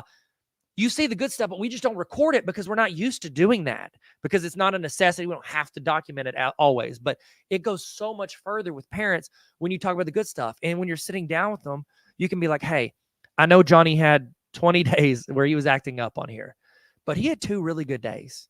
I want to work with you on how we can help little Johnny have more days like those and less days like the others. What are your thoughts? Or if Johnny's there, say, Johnny, what happened those days that made you act awesome that we can lean into and I can do more of to help you even better? This is huge, in my opinion, for students' confidence, and also to see that they have the skills to do the right thing, not just the stuff that they're doing bad. Highlight the good stuff. So that's one way to do it. Another way you could use this form is you could take that preview to where people can fill it out, and then you can go into Classroom or your whatever your LMS is, And then you can go here and you can go to classwork and you can create a new material, positive, or you can call it whatever. You can call it positive action forums. You can call it brag on a classmate. Tell me when one of your classmates exhibit these qualities. Because what I just told you earlier about you reporting it, that's more work for you, right? But if you go in here and you toss that link and you make it available, I'm going to put it under classroom resources.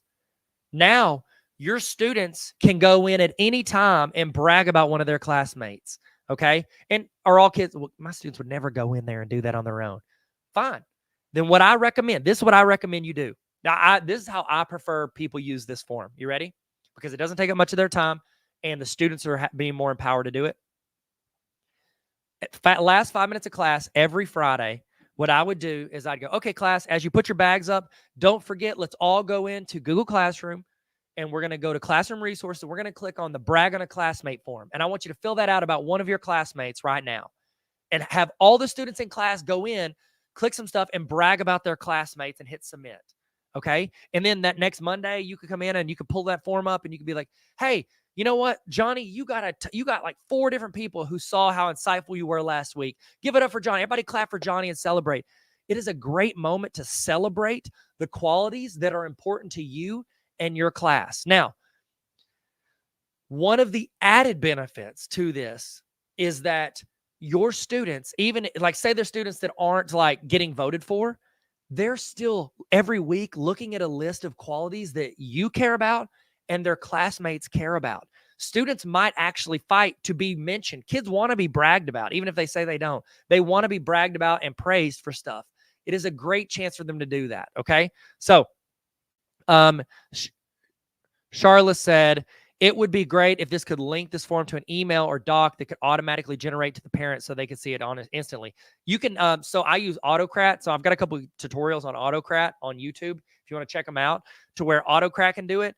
The problem is, well, I say the problem, you would have to put the parents' email in. So like you would fill it out because you probably wouldn't want to go to the parents if students are filling it out. But if you're filling it out, you can have it to where you have like a drop down of the parents' emails. And so if you click that using the Google Chrome extension, Autocrat, and email me if you can't find it, but I've got some tutorials on how to set that up. It's free and it's awesome. I love Autocrat. So it'll do exactly what you're saying. Jennifer said, I love this much better than the negative behavior form. Parents love a good email or phone call. Absolutely. At the end of the 9 weeks, how cool would it be to sort and be like, hey, parents, here's times when other classmates have bragged about your kid. That's an awesome email to send because most parents dread emails from teachers. This would be an awesome one. Bonnie said, I was going to ask about this. We use PBIS in our school and do brag boards. That's awesome. I was thinking of creating something like the self-reported form for discipline for them to also report brags. Yeah, absolutely. You could use this one and adjust it, like make a copy and adjust it, or just copy paste the stuff you like out of it.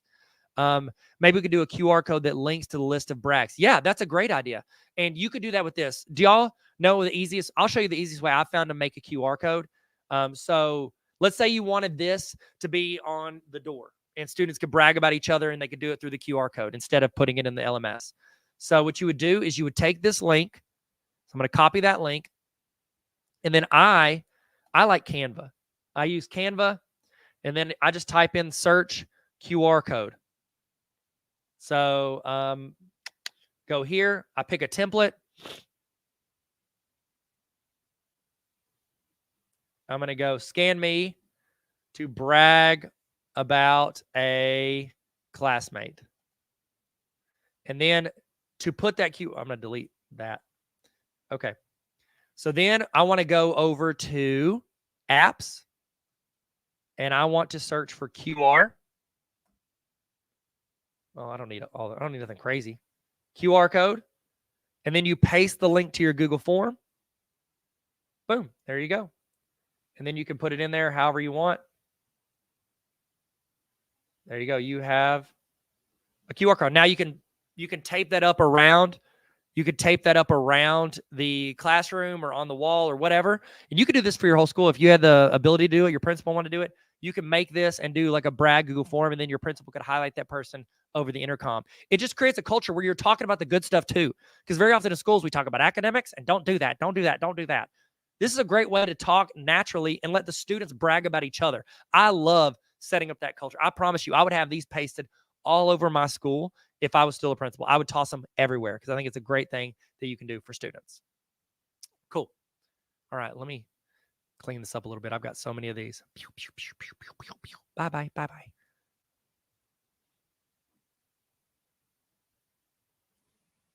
Okay, so this resource, this is a parent contact form. If you do not have one of these, you need one of these. Create one of these, okay? Make a copy of mine, edit, adjust, make it what you need. This is one of my least favorite parts of the job is having to track down parents. And when it's even, I'll be honest, as a principal, I had to do this constantly because you always got to call parents and adjust things and fix things and talk about whatever's going on. I had to do it all the time. So I developed this when I was a principal. I wish I'd have done it when I was a teacher because you need documentation about contacting parents, whether they answer the phone or not. You need documentation that you tried to contact them. And documentation, I say this in on social media whenever I promote this, I go, documentation does not matter until you need documentation. And then it's the only thing that matters, okay? So you need to record this, clean it up, make it what you want, okay? So let's walk through the resource. Again, delete my stuff, delete my header if you want. But have this short link somewhere. Here's what I recommend, because whether you call parents on your prep period or after school or before school, whenever you call them, take your phone. I used to have one of those landlines in my office. So I'd do this, and I would start filling it out. Fill this out as you are on the phone. Don't wait and try to remember it later. I'll do it later. I'll do it later. No, you won't. You'll forget about it. You'll never do it, okay? It'll look up 4 months later. You never did it. Do it while you're on the phone, okay? Unless you're driving. Do it while you're on the phone. So put it on speakerphone or put in your headphones. Dial the parent's number, and as you're dialing the number, you put it in here, 501, blah, blah, blah, blah, blah, blah, blah. Put it in there as you're doing it, okay? Then, as it's ringing, you type in the student's name, you type in the parent's name, how you called them, contact, in-person, email, whatever. Email address, say you emailed them, you would do this. Date of contact, you select, and as you're talking to them, you're filling this out. Did they answer? Did you leave a message? Were you unable to leave a message? Did it say it was disconnected? This is important. This section right here is important because whenever you're handing this to your principal and they have to stand in front of a judge because a kid is acting up, I've been that principal. I need documentation to hand them to show that we tried to call. We called that parent's number because that parent's standing next to that kid up there. We tried to call every day with the number they gave us. It was disconnected. We tried to leave emails. We called this me. We did our part. Because the first thing a parent says, like, why didn't you call me? And you're like, I did. I didn't get it. How do you know? You have documentation now. Reason for contact, reason for call, negative behavior stuff, reason for call, positive behavior stuff. And then right here, while I'm on the phone, I'm taking notes the whole time. I'm taking notes. I'm putting in everything as I'm on the call. If they answer, I'm putting it all right there. Okay. You need to have this in your repertoire. Okay. You can put the link up here. You can star it, and then you can make it into put it into a folder, however you want to do it. Put in your bar folder, make it accessible for you to go in there and do it. Jennifer said, in addition to a class school-wide, can you use the positive referrals form for each student? That way it automatically notifies the parent. Yeah, you could absolutely do that, Jennifer. It'd probably be a little bit of setup. So it'd be easier if you're, primary grades and you only have like 20 or 30 kids. But you could definitely do it to where it's set up automatically. And then you can give that parent access to that spreadsheet. So that's actually a fantastic idea. Jennifer says, I create Google folders per student to maintain documentation for IEPs and academic data. That's fantastic. If you're doing that already, I would do that and then just give the parent access so you don't have to send them anything. They could see that.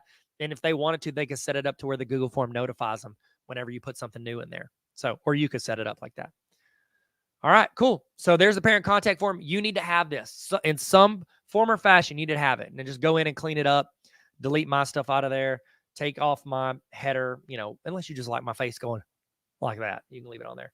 So there you go. Yeah, so Bonnie said that they use school status for communication and it records the call. Oh, that's awesome. So I'm guessing you're calling through the school's phone. That's great. If it's recording it, cool. Don't worry about this. But if you don't have it, I highly recommend you do this. But I like the idea of the form too. Also, and again, unless it's changed, Google Voice you can create a free phone number and call parents through your personal phone, but it shows that Google Voice phone number. So parents don't have your personal phone number. You call through it and receive calls through it. And while you're on the phone, if you hit the number 4 while you're on the phone, a voice will come on and say, this call is now being recorded.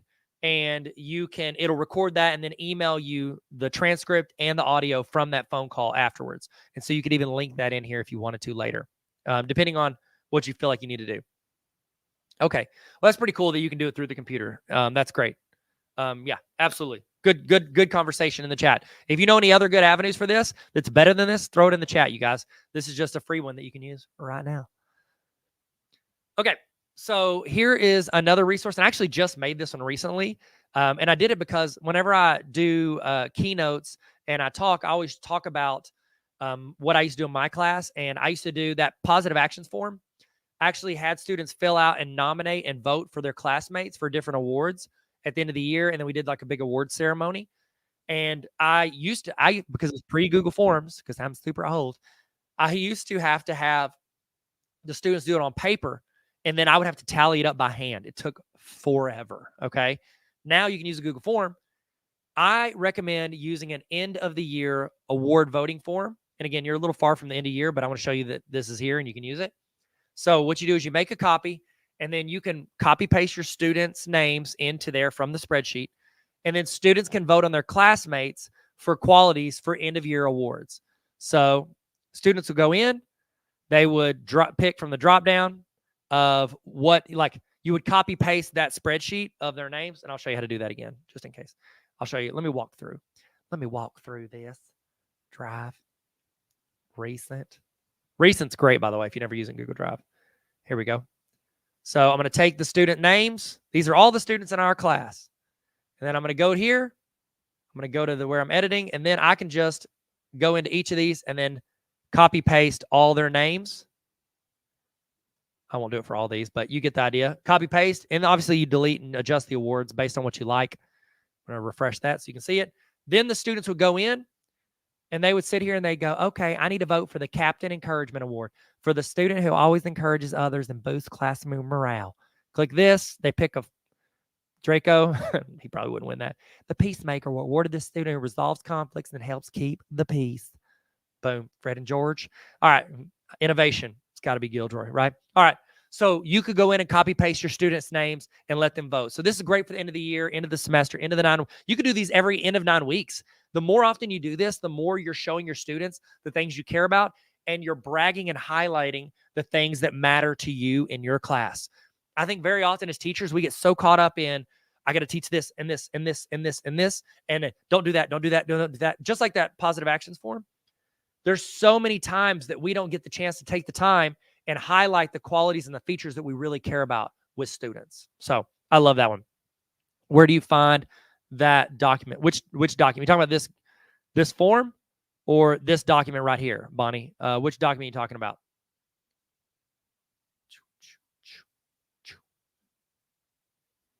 Okay. Now we just finished discipline, and the 2 that you guys recommended were those. So what do you want to talk about next? Do you want to talk about digital notebooks, lesson plans? If y'all don't have a preference, I'll go on and do one. The awards. So that form is under discipline stuff. And click here, end of year award voting form. Also, do y'all know this? I'm just going to show you this because I love it. So let me pull up this form real quick. Where is it? Oh, Harry Potter awards. Okay. Did y'all know that Canva can I show you an awesome thing that Canva does? Watch this. So what you can do is, so I have this Harry Potter awards. I'm going to download that right there. So I'm going to download it as an Excel file.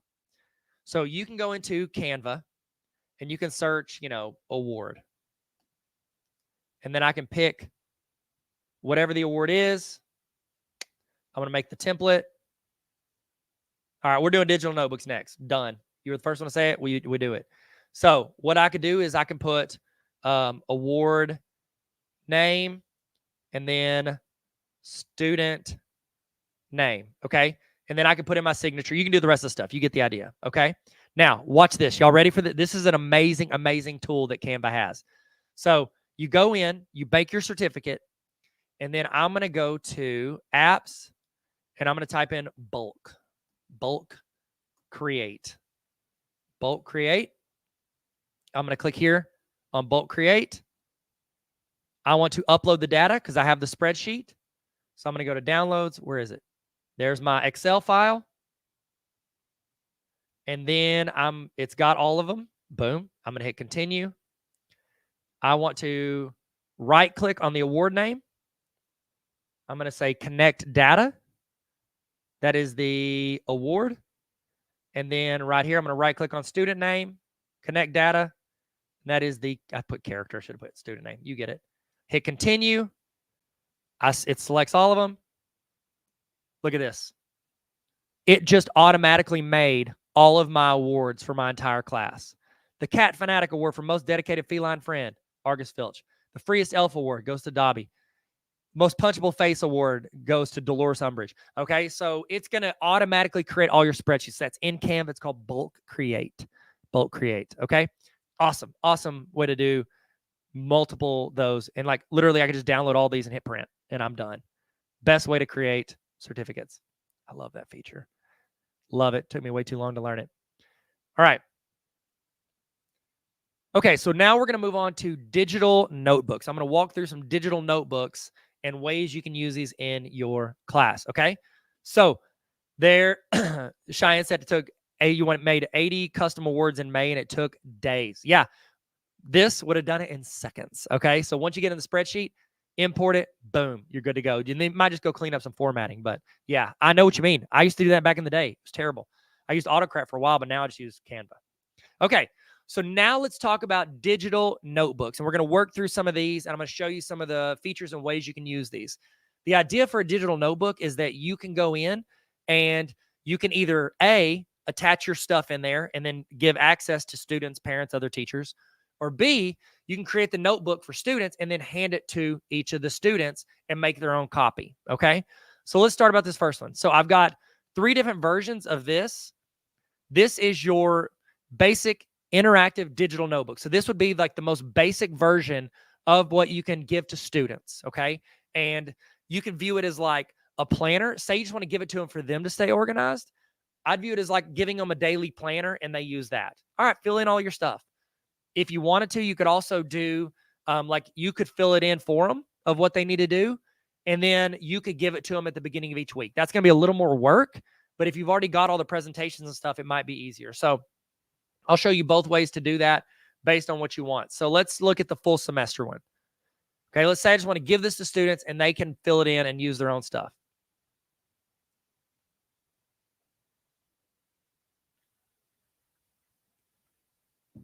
Okay, so I'm going to go in. I'm going to delete Tyler's promotion slide.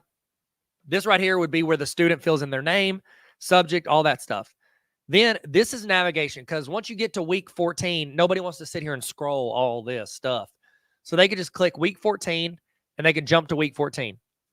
Okay. It starts off each week with a week at a glance. So you could sit there, say, all right, everybody, excited about this week. Let's look at what we're going to go over this week. All right. Go to your week at a glance for week 14. Is everybody in there? All right. Today we're going to go over slope. Awesome. Now I want you to go to Tuesday. We're going to go over slope intercept. Wednesday, we have a pep rally. And we're also going to talk about, I don't know, midpoints, whatever you're talking about. So they can fill in their week at a glance. And then, all right, guys, now let's get going. On Monday, and you can walk them through. Like everybody, you can tell them, everybody go to your digital planner, or you can just give it to them so that they can use it at their own, like on their own volition, or like at their own pace if they want to, okay? So they can go here and they're like, all right, most important, you guys, today it's, you need to watch this slope video. Now, here's the cool thing about this being a digital notebook versus a daily planner. And especially if you're giving this to them beforehand, Tarver slope. Okay. There we go. So you can actually link out. Links don't work as well on a paper notebook. You can link out to stuff across the internet. You could say, read this article, give article breakdown, NG classroom. Okay. And then you can link out to, whatever CNN article not article limit, just CNN.com. So you click here. Wish we had some news that we could put in here. Okay. So I could take, there we go. Take this link, copy the link, go in the notebook. Boom. So I can link out. So if I did this beforehand, I can hand this out to each of the students and they can work their way down the list. This is essentially built like an agenda creator. It's trying to help students stay organized, whether you go through it with them and tell them the stuff that they need to do, most important, also important, blah, blah, blah. Or maybe it's something they just do on their own. But then you can go in here, and once the student does it, okay, I watched that video. I made this to where they go in and they can fill in the boxes as they complete things. Okay, and then get creative, make them different colors, or they can make them all the same color depending on what their heart desires. So they go in and they fill in the blank of what they're doing. So it's a pretty generic, I say generic. It is generic. It's built to where it could work with almost any class, whether you do it or the students do it. Okay. Now, if you're doing it where it's a 9 weeks or semester, you're probably not prepared unless you want to spend the next like week and a half doing this. You're probably not prepared for this. So what you might want to do, if you wanted to be the one that, say you wanted to build it out and you wanted to build their to-do list every day and you wanted to give it to them, I think for the first year, that's fine. And it's a lot more manageable if you do the weekly one. And then you can go in and you build it, say you have time, your prep period on Thursday and Friday, and you build this out for the next week. I think it's an awesome way for students to stay organized. And then also you could make like a generic one available to parents so parents know what's going on in class. Some teachers I know use this just as their own personal, like essentially where they track what they do in class, and then they make it available to parents to look at. So let's say you went in and did that same thing. You're posting the links and students work down the list, and you're going to post this in Google Classroom and make a copy for each student. I want to show you something really cool that you can do with this. So like, let's say you present on, let's see that. Actually, watch this. I'm going to show you another thing that I love. Watch this, you guys. Has anybody ever used Brisk? It's a Google Chrome extension. It's one of my favorite ones. It's this little B right here. Let's say I wanted to create a presentation. So for this, I'm going to create a presentation. It's going to be for 9th graders, Brisket. So Brisk is actually an extension that uses AI, and it can create resources for you in a few seconds. So if you've never used Brisk, check it out, because look at this. I'm about to create a presentation in just a few seconds. It's creating a whole presentation on this for me in a few seconds. And I'm doing that really just as an addition to show you some feature you can do in there. Has anybody in the chat, have you ever used this where you can create presentations from websites in a few seconds?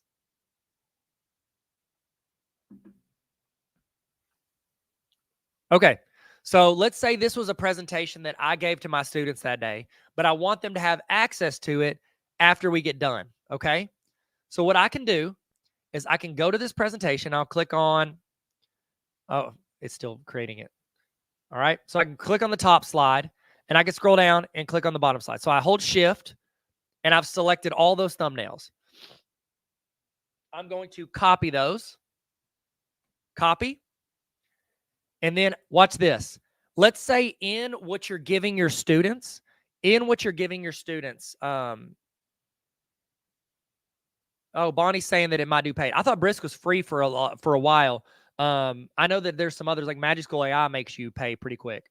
But let's say, okay, so let's say I wanted to put that presentation I just taught my students. I wanted to give them the presentation because I wanted to use it later. So what I can do is after Monday, say we went over that presentation on Monday, I can paste those slides. So I copied all those slides in the thumbnails. I can paste them here. Look, I can keep the original styles. I can, adjust to the new ones, whatever. Now that whole presentation is adjusted, and they have that presentation behind Monday. How cool is that? They can stick the whole presentation behind Monday and all that resources there. This is great for you if you ever wanted to use it for, to put your stuff for parents.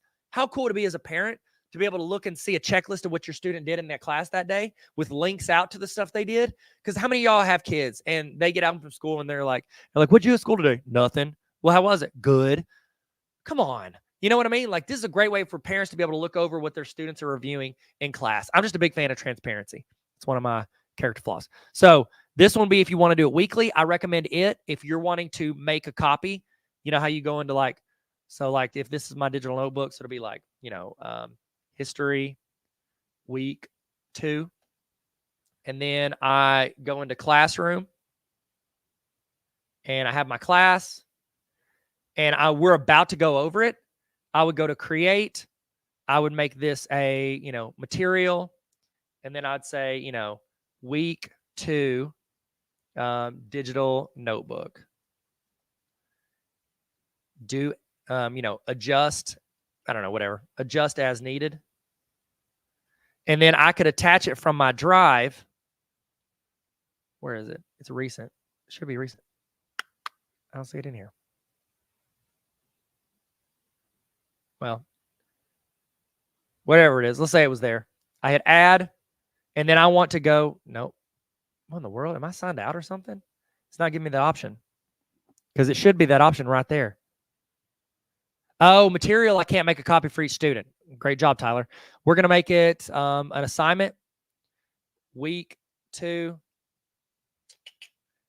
notebook. Okay, fill it out. All right, then I can go to Drive. It should pop up now, but it didn't. That's unfortunate. It's right there. History week 2. Let's just search for it. History week 2. Man, that's weird. Oh, it's because look at that. It's signing into my kid's account. Don't know how that happened, but my kids get on my computer too much. All right, whatever. Let's pretend like the presentation was there. I would go into classroom. I would grab the notebook, hit add, and then I would make it to where it makes a copy for each student and hit assign. Oh, okay. Bonnie went talking about Brisk. There's another one that comes up with Google and attempt to use. Hey, if you guys want, actually, it's a resource, so I'll do it. I'll give you guys something real quick. So I like Brisk a lot, and Brisk has a lot of stuff for free, and it goes for a while for free, and I love Brisk. But I'll give you another one as well. So anyway, that's what you would do, and you make a copy for each student, and each student has their own notebook. It's essentially like running copies without using up all your copies. So that's what I would do is if you were building it out and having the students do it, I'd do it weekly. But if you wanted for the students to fill out on their own to stay organized, I would do a 9 weeks or full semester. The cool thing is if you do the weekly one or you track what you're doing with the students week to week and send it out after the end of the year, into the 9 weeks, now you could copy paste those into a longer 9 weeks or full semester one and use it longer. There you go. Okay, cool. Your school blocks extensions. Okay, we'll work at a different school, Lisa. That's terrible. Why would they block it? That's absolute we want to make your job harder, so we're going to block all your extensions. Okay, sweet. All right, so we're about to do another quote of the day, but I need to go to the restroom. So let's do like a 2-minute break, and then we'll come right back and keep rocking and rolling because I want to keep going through as many resources as I can. So I need a 2-minute break, though, or else it's a bad decision for me. I'll see you in a sec.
Welcome back. Okay, sorry about that. You know, it happens. When it happens, it happens. Okay, so this next resource, if you ask me, Tyler, what's your favorite resource you have? I would tell you this quote of the day template is my favorite resource I've ever made. Now, not only because it took me the longest out of all of my resources to make, but because of the conversations that it sparks with students and teachers in classrooms. Okay. So, this is a quote of the day notebook. Okay. So, I have a resource where I created quote of the day videos for teachers to use with students in class. So, I'm going to show you first, and I'll put that link in there. I don't know why I don't have the link in there, but tarveracademy.com. I think it's /quote.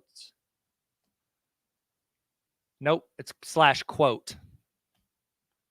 If it wasn't an S, I knew it was this. Okay, so if you go to tarveracademy.com/quote, it goes to my quote of the day videos. Okay, this would be if you're wanting to have the videos assigned individually every day for your students in classroom or Canvas. Okay, so the videos are all here. These are all different videos. So I have 100 and where are we at? 151 that I've linked in here. So it means I need to go do 29 more. That's on me. I will go do it. Okay. So each of these videos, you could click on it and it's me. I don't like that one. Whatever. We'll do this one. So I say, hey, what's up, guys? Tyler here from Tarver Academy, and welcome to Rock the Quote. This is where we all read a quote together. I give my thoughts. You think about your thoughts, and you talk about whether you agree or disagree. And then we discuss it, whether it's in the comments or in your teacher's Google Classroom. So here's the quote. Believe and act as if it were impossible to fail. Believe and act as if it were impossible to fail. Pause this, think about what it means to you, and I'll tell you what it means to me. And so what I do is I give my thoughts on it, okay? And so this is like a bell ringer to where at the beginning of class, you need to do bell ringers. At the beginning of class, if you're sitting there and you and you want to start a good conversation, you could play it on the main screen or you could assign it individually. And those students give their thoughts. And so while you're taking roll and doing all your admin stuff, as soon as you get done, you go, okay, guys, what are y'all's thoughts? What do you think this quote means? And then they're talking about it. They're discussing it. It creates thoughtful conversation with students in class. This is one of my favorite resources because I've had so many teachers over the past few years email me and talk about, I'm talking all the way down to like second and third grade to seniors have done this in class, and it has created such good conversations with their students. And so I love it. Also, one thing I love, because I used to do math bell ringers. If students struggle with the bell ringer, they're going to raise their hand and ask a question if they're a good student. Then I have to stop taking roll and handing out assignments to kids that missed yesterday. I have to stop doing the stuff I have to do, and it extends that bell ringer or that time at the beginning of class. So it takes care of that for us. So I love it. Whatever. So I'm going to show you I love it. Whatever. Great job, Tyler. I just feel bad bragging about something I made. So I've got those built together as a full semester, as the 9 weeks or weekly. Okay. Weekly would be if you want to do them in like little spurts and make sure students are doing it. 9 weeks is probably better if you're using Google Classroom because, you have to reset the grading every 9 weeks. And then full semester would be if you want to do it, obviously, for the full semester. So you can use any of those templates. Say you want to do it every 3 weeks. That's easy. Do the full semester one and delete it in chunks. Okay. So I'm going to go in and add the link to the quotes. It would be under here. Let me add it here. Thank you for bearing with me. So now this will be an option in here as well. Quote of the day. Okay. And then I'll just put quote of the day individual videos. Put that there. Put that there. Put that there. All right. Done. Okay. Let's look at this notebook. So I'm going to make a copy of the full semester notebook.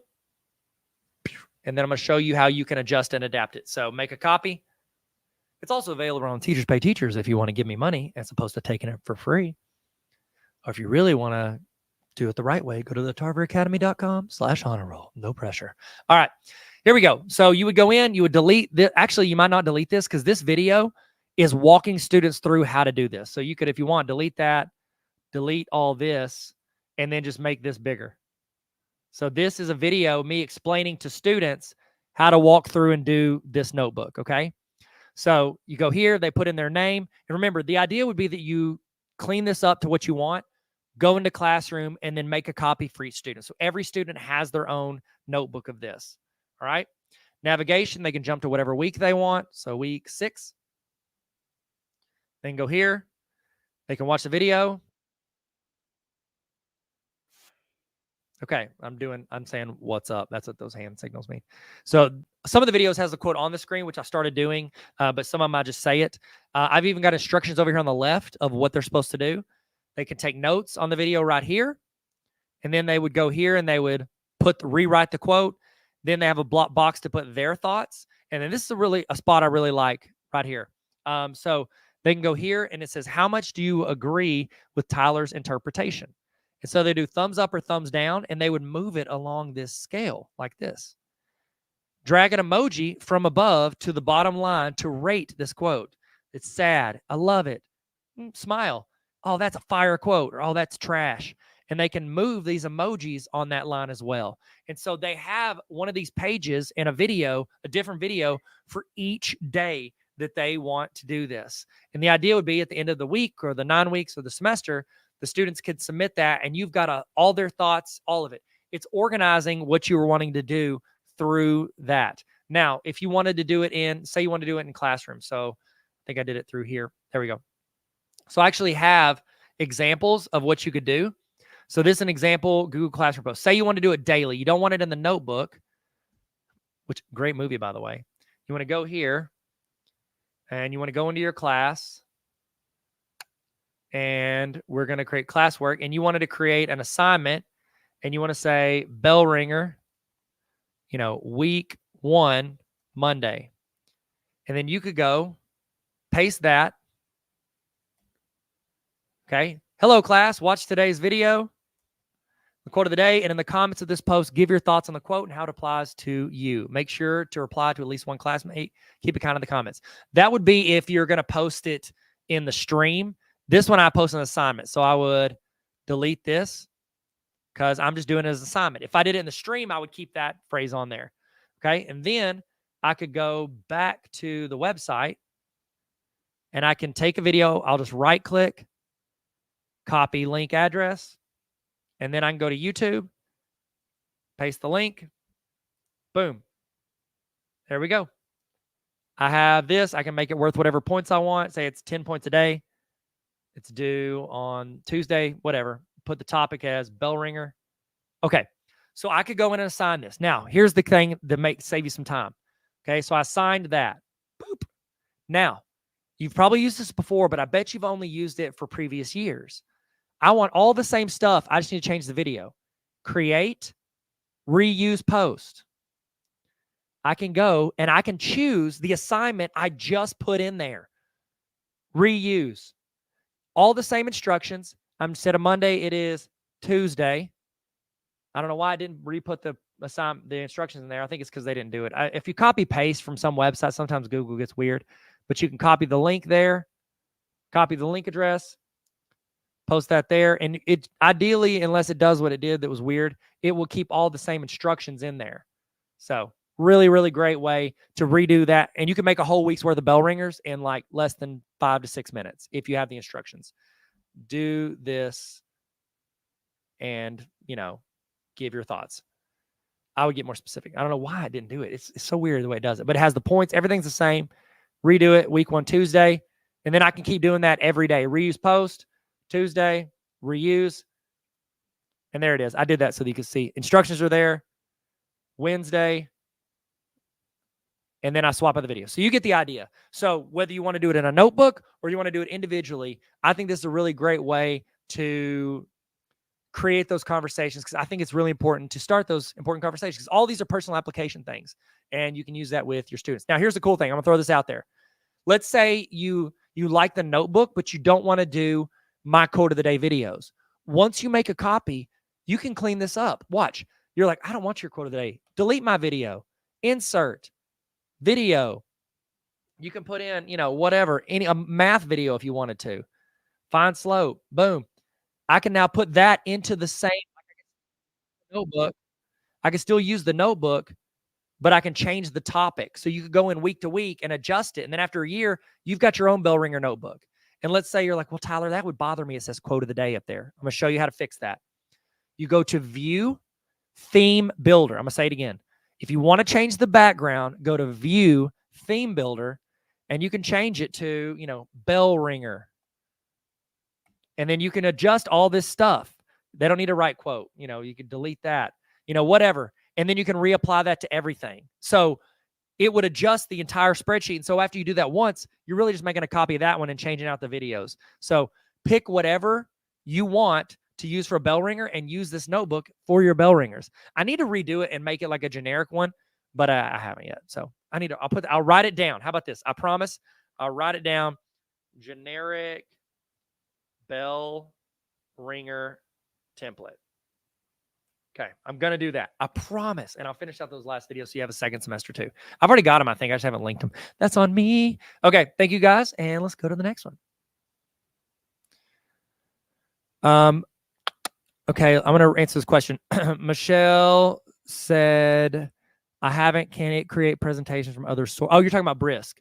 Can it create presentations from other sources like PDF? Yes, it can. You can take a PDF and you can do Brisk, this little B right here, and you can generate presentations, lesson plans. You can simplify things. You can scale things up, make them more complicated, whatever. And you can do it to a PDF. So yes, you can. You can also highlight text. You can drop your own. You can do it from a Google Doc. You can do it from a YouTube video. Brisk is awesome. And if this was an AI training, I would show it in depth. Bonnie said, I've been wanting to do the daily reflection and the quote of the day as a warm-up. Oh my gosh, yes. So we're about to get to the student reflection journal, which I love. Okay, let's do that next, if it's next in the list. Let's jump ahead. Okay, so I'm going to check off quote of the day. Okay, so this resource, this is called a daily student reflection journal. This is one of my favorite journals too that you can do with students. You can do this at the beginning of class or the end of class. Either one's fine. And I'm going to show you what it looks like. Again, these are all editable. So if you want to change anything after you make your copy, adjust it. Make it what you want, okay? So daily student reflection journal. All right, you want to go in, you want to delete my little promo slide after you click and subscribe. No big deal. You put in your name, the course, all that stuff. I've got important links. You can adjust this or delete the slide. This is just like a directory for students to get to different things that you use frequently. These are Google Help videos. These are tutorials that students have issues with in Google. Navigation. So this would be a 9 weeks one. Let's jump to week 7. Boom. Okay. Week 7. So the idea is at the beginning of class or at the end of class, your students fill this out about themselves. All right. They go in, they put the date because it's important during the year to remember what day it is. July 22nd, 2024. All right. Now, first thing they're doing, how are you feeling today? Drag the circle over the emoji of how you feel. I feel sad. I'm loving life. Pretty good. I feel fire. I feel like trash. Okay. And again, you can go into the theme builder and adjust any of these emojis if you don't like them. If you're like, the trash doesn't make sense to me, Tyler. I'm not from that generation. You can go in and change that to whatever you want. Okay. Now, this next section is, I think, that one's good because if you share this through Google Classroom, you can go in and look at how students are feeling that day. So it's a really good indicator of how your students feel. But this next part is one of my favorite things that you can do, especially if you do it at the first of class. List 3 things you are thankful for today. Here's why I absolutely love this question, because based on research studies, people who write down and record things they're thankful for throughout the day, guess what? Those people have a more positive outlook on life based on actual research studies. Where's the link to it? I don't know. Google it. Okay. Now, when the student goes in, they're having to write down 3 things they're thankful. I'm, thankful for my friend Claire. Okay. Then thankful for my amazing teacher who I love. They're talking about you. They love you. And then I'm thankful for my hooping skills. Okay. They are forced to think about positive, because very often the negative things can drown out the positive things in our mind. They are forced to think about the things in their life that are going good. Okay. They're going well. I absolutely love this part of this resource. Okay. And this next one, I actually took this from one of my history teachers in high school. Says, because he used to have us like those black composition notebooks, and we'd write down or reflect on what we learned the day before. What was your favorite thing you learned yesterday? You're reflecting on what you learned yesterday in class, and it's okay to switch through your notes and look at it. They're reviewing. Okay. Next, what do you hope to accomplish today? I want to get caught up on all my homework. This is a really great one. It's super simple and super easy to use. And again, if you want to adjust it, go like if there's one of these that's off or you don't like it, or you want to change one of the emojis, go to View, Theme Builder, and you can go in here and you can adjust any of these things. You can adjust the wording. You can adjust anything you want behind the scenes, and then you can reapply it to everything. So that's one, and that's one of my favorite notebooks. Highly recommend using this if you don't have something already. Super cool. And also, it's not bad. Like, I don't know what, y'all's school's rules are, but if you want to give this to the parents at the end of the year, that might be a good idea. So they can see about their kids and their students and what they're thinking about every day and what they learned. So pretty neat. Okay. Next up, we just did this one. Okay. Digital student planner with habit tracker. So this is similar to my student planner that we have, this digital notebook, but I built in a page called a habit tracker. Okay. So have you ever read the book Atomic Habits by James Clear? Wonderful book, very excellent. It talks about you reach your goals because you consistently do every day the things it takes to reach that goal. It's not about having a goal and then running a marathon.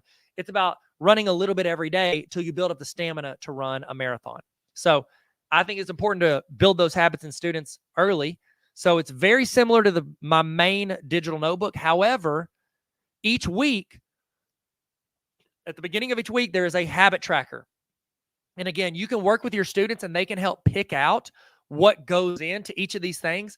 It might not be got enough sleep, positive attitude, paid attention, took notes, asked questions in class, studied, finished homework. That might be what they do at the end of each class with their habit tracker, or at the beginning of class about the previous day, whatever. But maybe I put 2 blank ones in there. These are things they could add in. You can go and add in them. Go to View, go to Theme Builder, and you can say you don't want it to be took notes. Say you want it to be, participated in class. You can add that in there. Whatever you want them to do every day, put those in there. Okay. Same thing for these 2 new ones. Have the students add in 2 things they want to work on. Okay. Build this out with your students together and talk to them about the importance of building healthy habits. And then as students go down the list, got enough sleep. Monday, did you get enough sleep? Yeah, I got enough sleep. I love enough sleep last night. Cool. Fill it in. I didn't Tuesday. Did you on Wednesday? Yeah, I got enough sleep. I got enough sleep on Thursday. I'll be honest. I love personally, like in my brain, I love looking back on my week and seeing where I was consistent, where I wasn't. If I had a really rough week the week before and I'm sitting here looking and saying, oh, I only got enough sleep one day. Guess what? That probably contributed to me struggling that week at school, whether I'm a teacher or a student. So really cool to look back and look at those things. And also really good to screenshot and show parents if you're saying, well, your kid did homework one time that week. That's probably why their grade isn't very good. So there is the habit tracker built into the digital notebook. Okay. Now I will say this. So I don't know if you noticed it, but I went and changed this one to participated in class. Okay. Now, if I go to the next week, guess what? We can't reapply that to all. Oh, actually it did.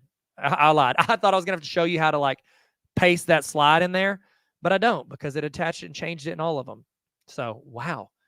Google, take us there. You know what I'm saying? So there you go. That is an awesome little feature that you can use.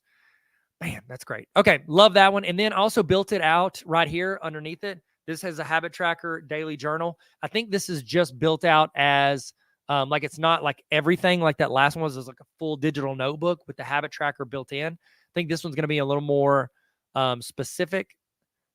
Actually, it's the exact same. Why do I have 2 of these? I have no clue why I have 2 of these. But yeah, there's 2 different versions. I probably need to delete one. That's on me, fam. Delete that. And then right here, next one. This next resource, this is called a gratitude journal. Okay. So it's similar to the other ones, but it's focusing even more on the gratitude side of things. So the last one was like, how are you feeling today? Like, give me those thoughts. This one's a little bit of a variation on it. Very similar, but I took out that emoji side of it. Okay. So daily gratitude. What are you grateful for today? Make them write a paragraph. And the way I phrase this, I made this look is it kind of gives the mind of paragraph versus short answer. What are you grateful for today? Make them write a little bit more about what they're grateful for. How are you going today make today the best day possible? I'm going to pay attention in class. It's like they're projecting what they want to do for class that day. Okay. How are you going to make today the best day possible? And then list 3 things about your life that you love. Okay. So it's similar to my other journal, but this one's really just honing in. It's not even talking about the curriculum, the content. It's focusing in on them, what they're grateful for, what they want to do to make it a great day going forward. Okay. Going forward. So I love this one, especially if you have students that struggle with, that positive side and you really want to lean into what is like the middle version of that other notebook. So I've got this set up as, I think, full 9 weeks. No, let's see what it is. So I've got this one set up. Yeah, 9 weeks. So you could jump to any of the 9 weeks and then they turn it in and then in 9 weeks. So pretty basic setup, but 1, 2, 3, 4, 5. They got 2 questions and then they hit a list of 3 things they love about themselves. So really good for student self-confidence and really cool little feature you can have. I honestly am upset at myself that I didn't make my actual human kids do this during the summer because they were here every day. So that is the gratitude journal. Okay. So we got lesson plans, ChatGPT prompts, video resources. Then we've got Google stuff. Let's go through the Google stuff next. That's what I think would be good. So let's go through the Google stuff on our templates. How y'all doing? Everybody good? In the chat, how you feeling? 1 to 10. How's your summer going? Give me a 1 to 10. And if you're feeling brave, tell me your favorite place you've gone this summer.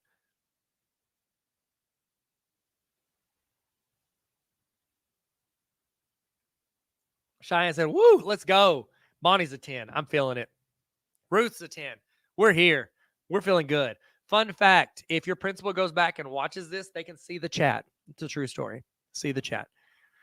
So they'll see how you're feeling. Oh, man. Look, everybody's feeling good. All the people that are here are feeling good. If you weren't, you went back to sleep. Too fast. I feel that, Kate. The summer's going too fast. Oh, my goodness. Such good. People taking vacations. I love it. I love it. Okay. So let's jump into some more resources. We're going to go through the Google stuff, and then I'll roll into instructional if we have time. So, okay. So this resource, this is a Google Certified Level 1 Educator checklist. This is like the first big resource that I made, and it's a monster. I'll be honest. So in the chat or in the comments, or reflect on yourself. Are you a Google certified educator? Are you a Google certified level 1 educator? If you don't know, if you're not sure, then you probably aren't. It's a test you can take that Google offers to where you go in and you spend 3 hours answering questions and doing activities to where you can prove that you have the knowledge and skills as a educator to say, I got this level 1 of Google. I got it. Okay. So this is a Google skills checklist. If you want to take that test, if you can do everything on this checklist, you will ace that test. If you don't know how to do all this, you might still pass it. But if you know all this, you definitely will pass it. Okay. So I made this just a monster study. It's essentially a study guide, a review for this. So what I would recommend, go to File, go to Make a Copy. I don't want to put it in there. Make a copy. So once you make a copy of this checklist, it's yours. Okay, this is your checklist. Then you can work your way down the list. Tech integration, I really just did that. You can probably skip that. I'd go to, that's a little overview you can watch.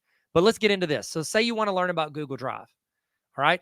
You would sit here and you're going, okay, I want to pass the Google Drive part of the level 1 educator exam. Also, I got this list. Shout out Eric Kurtz. He built the list and I got his permission. I was like, dude, I want to make a copy of your list and I want to build video. I'm sorry, I got the video. Actually, I think I burped. Sorry about that. That was gross. I asked him, I was like, can I make a copy and then make tutorial videos for each of the things in here? And he said, go for it, bro. So all these tutorials I made with permission of using his list. So you'd work your way and you go, do I know how to create files in Google Drive? Yeah, I do. Check it off. Do I know how to access files? Yes, I do. Organize files? Yeah, I know how to do that.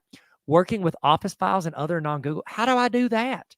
what you can do is you can click this. It'll go to a quick YouTube video of me walking you through how to, okay, y'all use Eric. Eric's awesome. I love Eric. He is a great dude. I've met him in person several times.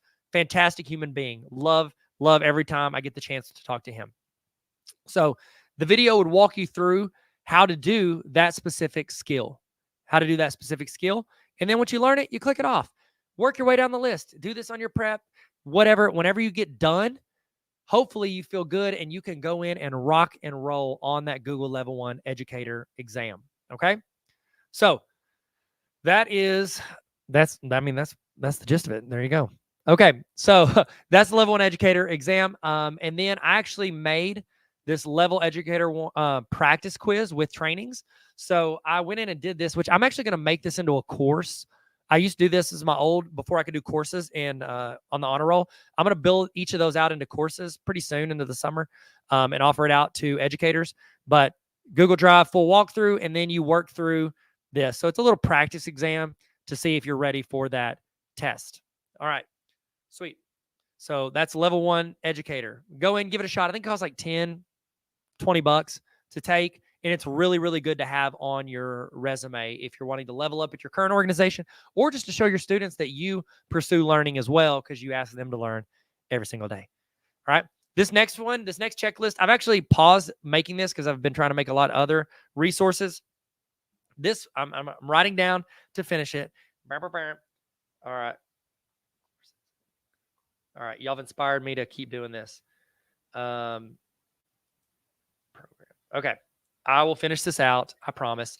This is a Level 2 Educator checklist. If you want to take the Level 2 Educator exam, here is all the stuff that is good to know about the Level 2 Educator exam so that you can pass it. So you can make the same thing, make a copy, checklist, and then I've got some of the videos done already. Yellow means I've recorded them. I just haven't linked to them, which I'll go in and link. I just wrote a note down. But this is it. It's another checklist to see if you're ready to take the Level 2 Educator exam. Once you pass Level 1 and Level 2, you can actually go in and become a trainer, which is really cool or you can apply to be a trainer if you ever want to. So that's the Level 2 Educator exam. Okay. So this is fun. This is my first resource that really kind of popped off on social media. A lot of teachers use Google constantly. Okay. And back during the pandemic, everybody had to learn Google, whether they wanted to or not. You know what I mean? And I'd had this Level 1 Educator checklist already, but I was like, I need to rebrand this to like just narrow it down to the stuff teachers need to do their job, not to pass the Level 1 Educator exam, but to do their job of teaching every day with Google. So if you go here and you click this, it's going to take you to a doc. This is a Google cheat sheet for teachers. And what I did was I went into all of my tutorials, all my Google stuff, and I said, what are the main things that I see teachers have issues with or struggle with learning or knowing how to do using Google? And I put just the important stuff here. So you've got Google Classroom, you've got Docs, Sheets, Slides, Forms, and Google Meet. And you can click any of these. How do I add parent emails? Guess what? You click this, it goes to a video, and it shows you how to add parent emails in there. All of these things are going to break down for you how to do each of those little things. And I try to keep them as short as possible and just get to the nitty gritty, if you will. And it breaks down all those. So these are things that teachers run into issues with. I've also got some YouTube stuff. These are how-tos on YouTube, different resources in YouTube. And then these are YouTube channels that I have found are really good. So Tech Help, Tarver Academy, that's me. Nadine, she's one of my friends. She's awesome. Eric Kurtz, got him linked on there. Math channels, I have a lot of math videos. Yay Math, he's an awesome dude. A lot of different channels that I like and have been also, some of them were just recommended to me by other educators. So like, I don't watch any of these English videos, as you can tell. I'm very good at the English. Just kidding. But those English teachers, they really like those. And then down here, I've got a few resources linked as well. I probably need to update these. I might do like a 2.0 resource of this. Resources to make your life easier, full trainings plus Q&As. And there you go. So that's it. That's a teacher cheat sheet. You can star this. You can make a copy. You can clean it up, make it what you want for your team and share it with them. Totally fine. Do whatever you want with it. Take it. It is yours. Take it. It's yours. Let me clear out some of these tabs. Okay. So that one's good for you. But honestly, you're really smart. You know these things. You've been using Google for a minute. say you just need to help your students because you are so tired of becoming your students' personal tech assistant in everything that they do. Okay. You're so tired. You're like, enough. I'm tired of being your little tech assistant. You need to learn to do some things on your own. Okay. No worries. Guess what? This is a Google cheat sheet for students. So I took all of my videos and I scoured my videos and then I searched what are students having the most issues with regards to Google. This is right here a cheat sheet for them. These are all things that students have issues with Classroom, Docs, Sheets, Slides, and Google Meet. Okay. Remember, you can make a copy and you can adjust it. Say there's stuff that your students run into issues with that I don't have listed. Find a video, toss it in. Doesn't have to be my video. Anything you want, toss it in.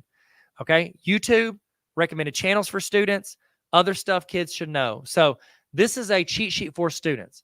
What some teachers do is you can go in, you can take that link, and then you can go to Classroom and you can go to your class and then you can go to a material and then Google cheat sheet. Check this before you ask me. And then I can link to it, add the link, put it onto Classroom resources. Boom. Now, if you're in class and a student asks you a ridiculous Google question that they could just Google and find out, how do I attach 2 documents in Google Classroom? And you don't want to say, Google it, because you know what's going to happen if you do that. Kid's going to fail your class. Parents like, why didn't you ask questions in class? They're like, because every time I do, they say Google it. You're like, no, I said that about a Google question. Whatever. This way, if a student asks you that question, you can go, hey, go check the Google cheat sheet. Where is it? It's in Google Classroom under resources. And they go into Classroom resources, Google cheat sheet, boom. Yes. Bonnie said, isn't it linked at the first page of the notebook? Yes. I put it into almost all of the notebooks. So if you use a notebook, you could just say, it's at the front of your digital notebook. Wherever you have it, it's easier for you to say that instead of telling them how to do it, which means you've enabled them in their laziness. And it's not as bad as saying, just Google that question and it'll tell you. This way, you're giving them a resource and you still look like a teacher is prepared. You know what I mean? And you're also not holding their hand and walking them through it. So I like saying, go to the Google cheat sheet. And I have it as a website as well. Let me see if I can find it. It's under, let me find the link on that. So Google student cheat sheet. Okay, so it's tarveracademy.com/Google student. So I've got it as a website as well.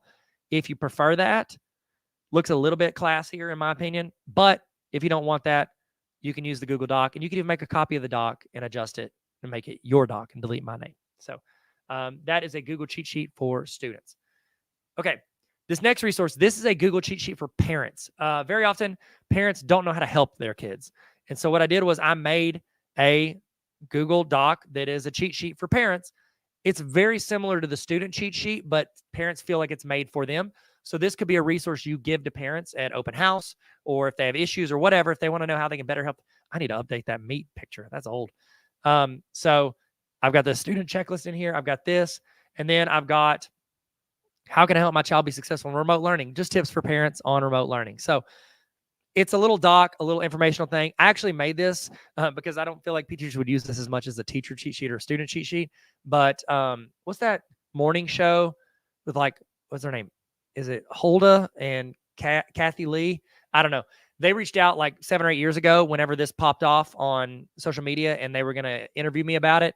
But they were like, well, more of our people are parents, not teachers. Can you make something for parents? I stayed up all night, made this, wrote this whole thing, and they ended up not interviewing me. Well, we just did an education. We're not going to do it. I'm like, thanks. So there you go. You can use that if you want, but no pressure. Okay. Google Student Checklist. This one is the one we did earlier. This is that checklist for students working through all their stuff. Some of these apply in different areas, so I've got them linked in a couple different areas, but this is a Google Student Checklist working through all the things they need to know. And again, you can make a copy, clean it up, delete the stuff you don't need. Okay. So Bonnie said earlier, isn't this linked on the first page of the notebook? Yes, it is. Okay, those digital notebooks. So I've actually, in case you want to attach, you don't want the notebook, but you like having that resource attached in your stuff, right here, these are slides, intros / help pages. So I've got a vertical one and I've got a horizontal one. So we'll still click on the vertical one first. You can take this and copy these slides over into other presentations that you have.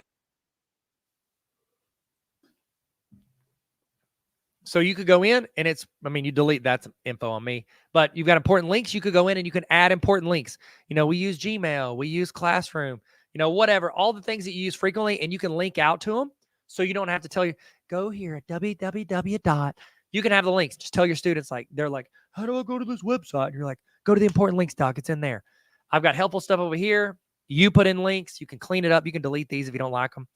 And then these are Google Help videos. So this would be if you present them with something that is vertical, you can copy. So you select both of those thumbnails, hit Command-C or Control-C, and then you can go into a, notebook. Let's say you've already built a notebook, the habit tracker. We'll say put in this one is there. We'll make a copy. Say you have a digital notebook and you want to toss these in vertically. You would just open up that notebook,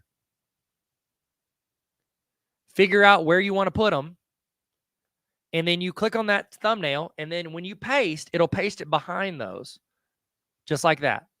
So now you've got those linked in there. I'm going to link and keep to original. I always link and keep to original because that way if I change one, it'll update them across all of the slides that I have them in. So I always link and keep to original. So there you go. So you can add those in there.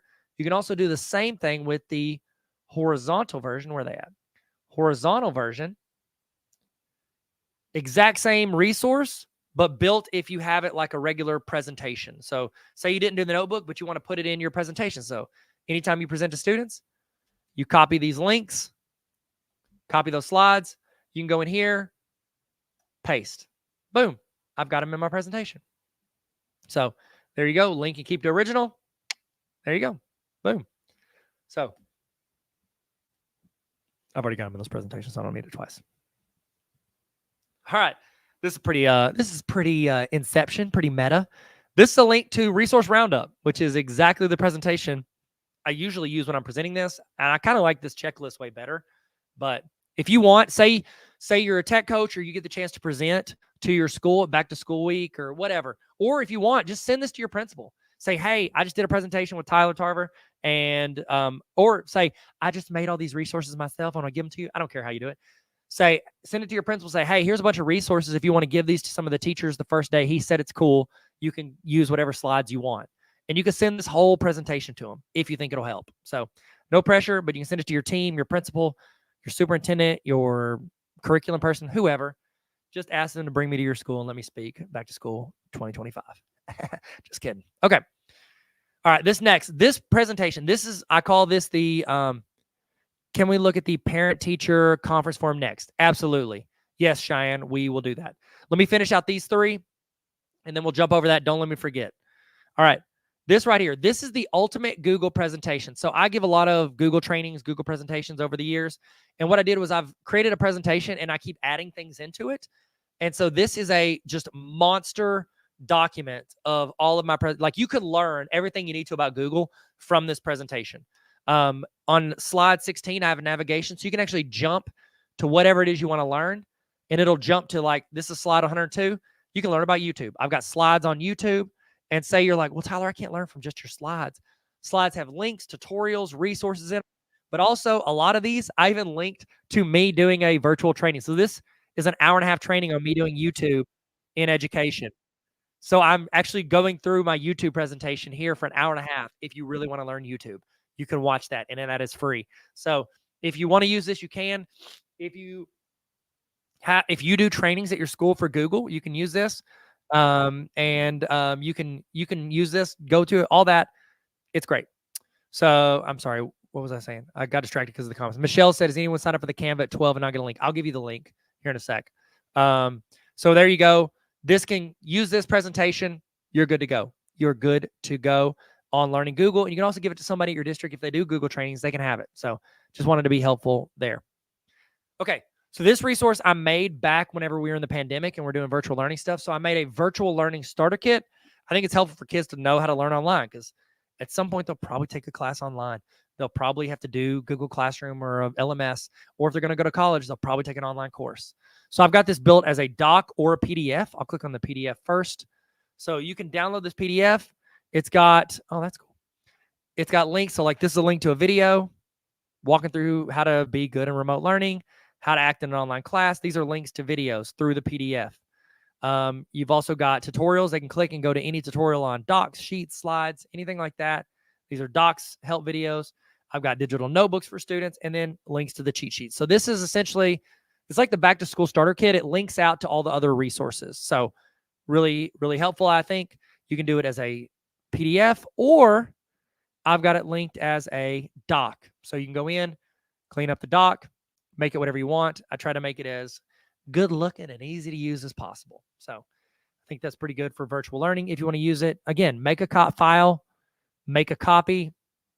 You can use it for whatever you desire. Okay, boom. There you go. And then this right here, this is a Google Level 1 Educator Prep course. So I actually made, what is this? Did I make it? There it is. Level 1 Educator Prep course. So if you want this, actually this one costs. If it's in red, it means it costs money. So that's $20. But if you're in the honor roll, it's included in the honor roll. What's up? Okay, real quick before we go on to the parent-teacher conference forum, Michelle asked. Let me get a drink. Michelle asked because we now, guys, if there's any resource we haven't done, now's the time to recommend it because we're about to popcorn the rest because we're not gonna have time to go through the rest. I've got about 15 minutes before we start doing the sign out. So any questions, ask them. We're gonna do parent-teacher conference forum next. After I give you all the link for the Canva thing. Okay, so Canva, if you're through Dawson or if you're on a roll or whatever, if you need that link, I'm about to toss it in the chat for you.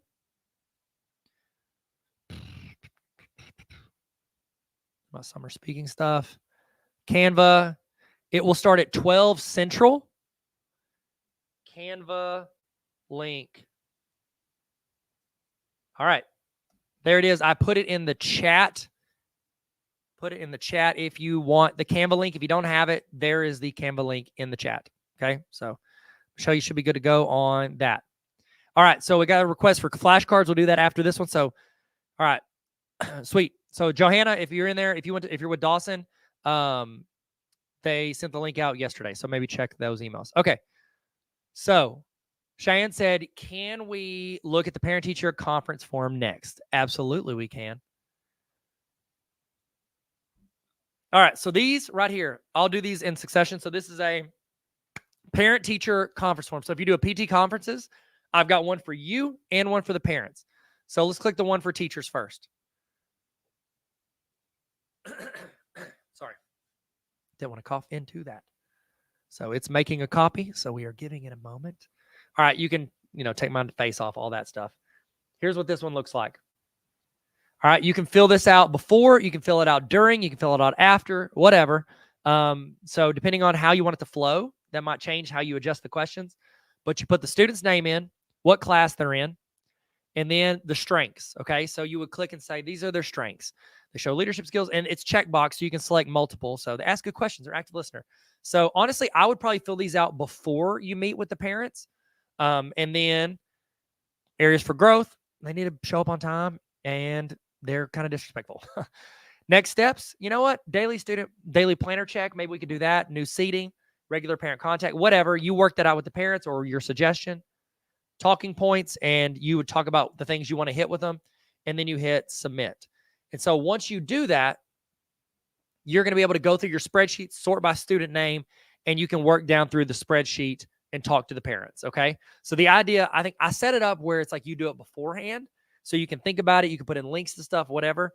But you could also do it during or after, depending on how it goes. So if you do it after, you might change a couple questions, but I think it's pretty close for that as well. Now, the next one, this is for parents. So this would be for the parents to fill out. So a lot of times we send out an email to parents and we're like, pick your parent-teacher conference time, and they send it out, send it back, good to go, okay? What you might do instead is give them the times, but then also say, if you could, please fill this out beforehand, okay? So they'd put their student's name, their phone number, their email, okay? It doesn't ever hurt to get that in the hopper if you want. How much do you perceive your child enjoys our class? They're going to talk to their parents about if they like it or don't like it a lot more than they're going to talk to you. What does your child enjoy most about the class? Now, here's the cool thing.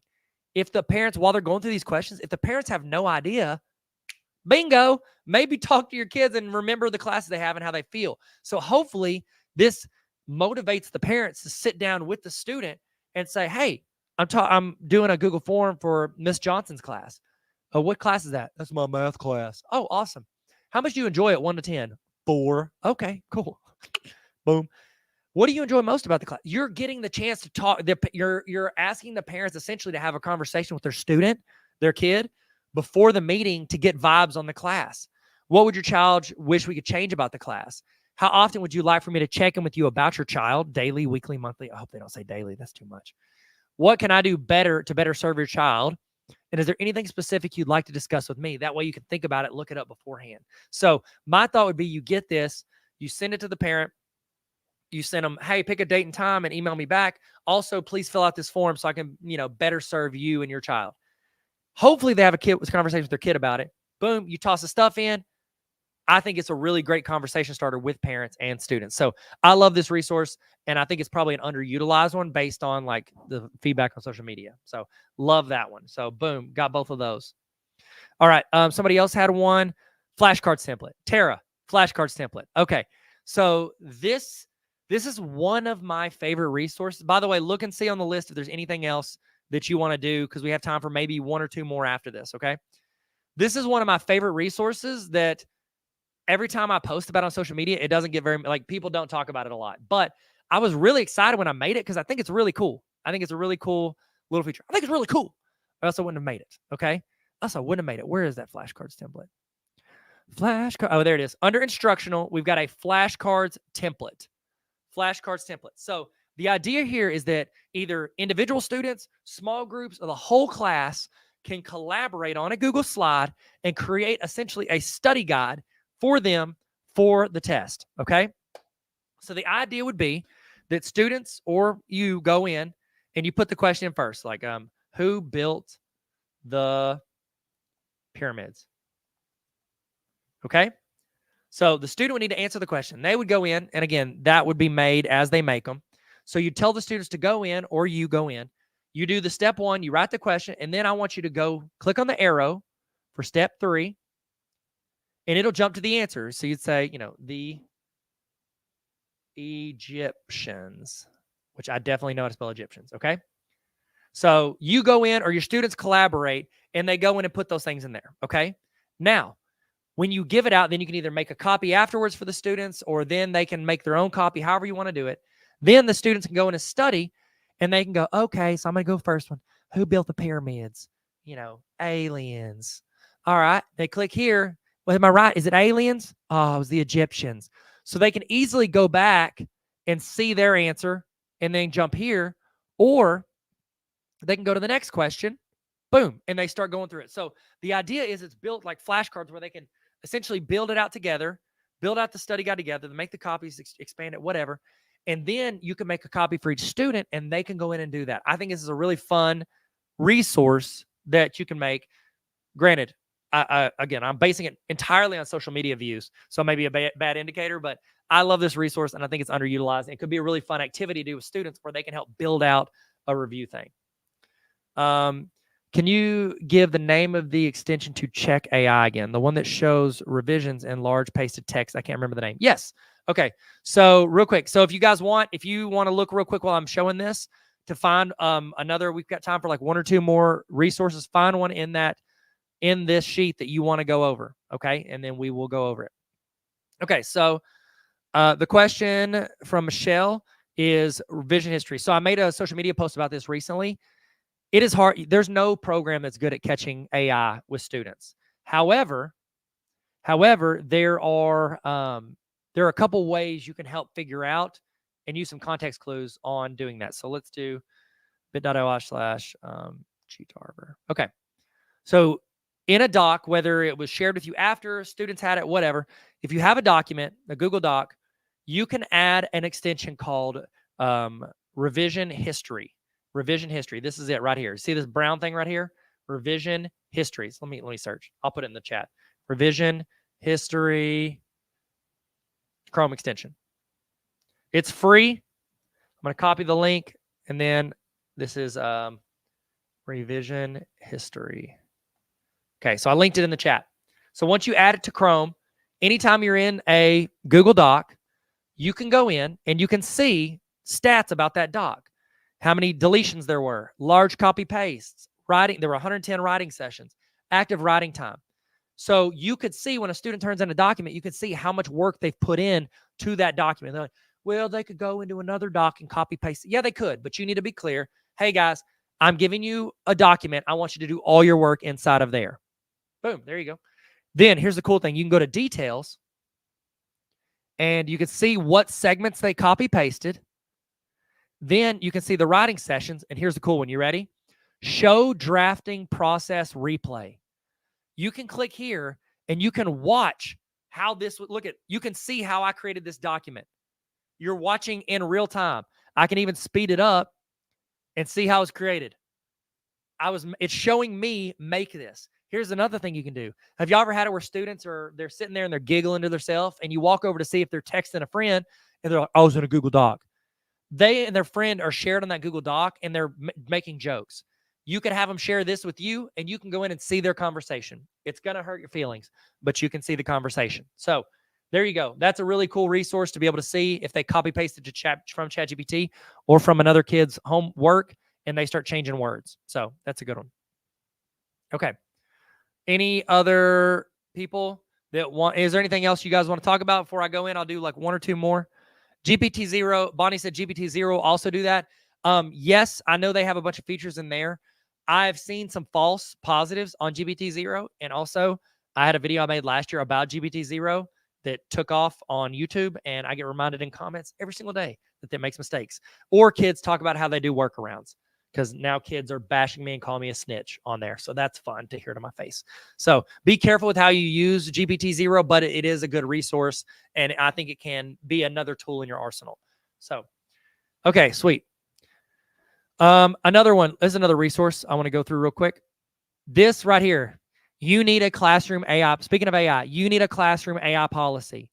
If you don't have one already, I have a template for one that you can make a copy of and edit, okay? So it's under ChatGPT prompts.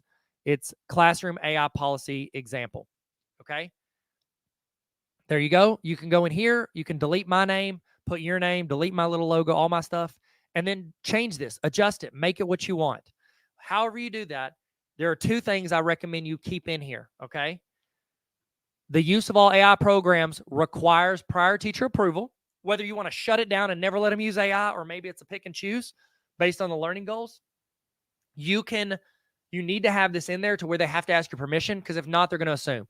They need to understand that anytime they want to use AI or an AI program, they need to ask you first. Here's the cool thing.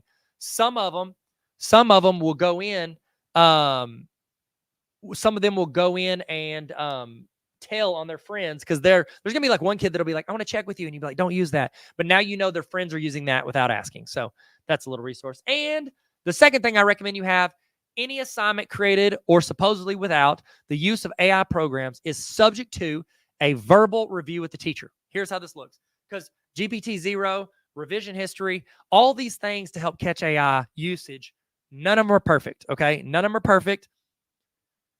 However, one thing I would do is, the first of the class, first time we meet in class, first assignment they have, I would have them write it by hand on paper and turn it in.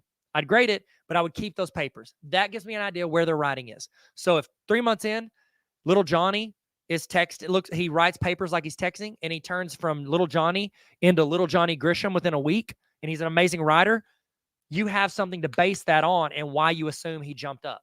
Now, with this line, this verbal review line, anytime you read something, you're like, this is a little too good. This is better than this is smarter than I am as the teacher, and you're in 4th grade.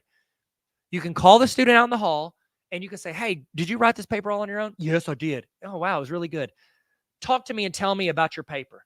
Talk to me about your 3 main points.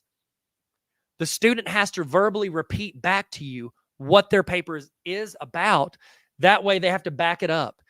If they can't, then you can take them back. And yes, you could say, I'm going to give you a 0. Or I would recommend take them back into class, sit them over in the corner and be like, all right, you're redoing this entire assignment, but by hand on paper with no computer. I'll take it up at the end of class. You've already done it once. Should be easy. And make them redo it and then grade that. That's what I would recommend. But it's your policy. Do what you want. So there is an AI policy Those are the two things I recommend having in there. And I'll touch on this, and then we'll do the sign out, the exit. So Michelle said, I know you don't have time to do a walkthrough for it, but the adaptive Google form is such a great resource. Thank you so much. Easy differentiation using a free tech tool. It's my favorite. Oh my gosh. Thank you so much for saying that, Michelle. Here's the good thing for you guys on that resource. It is an awesome resource.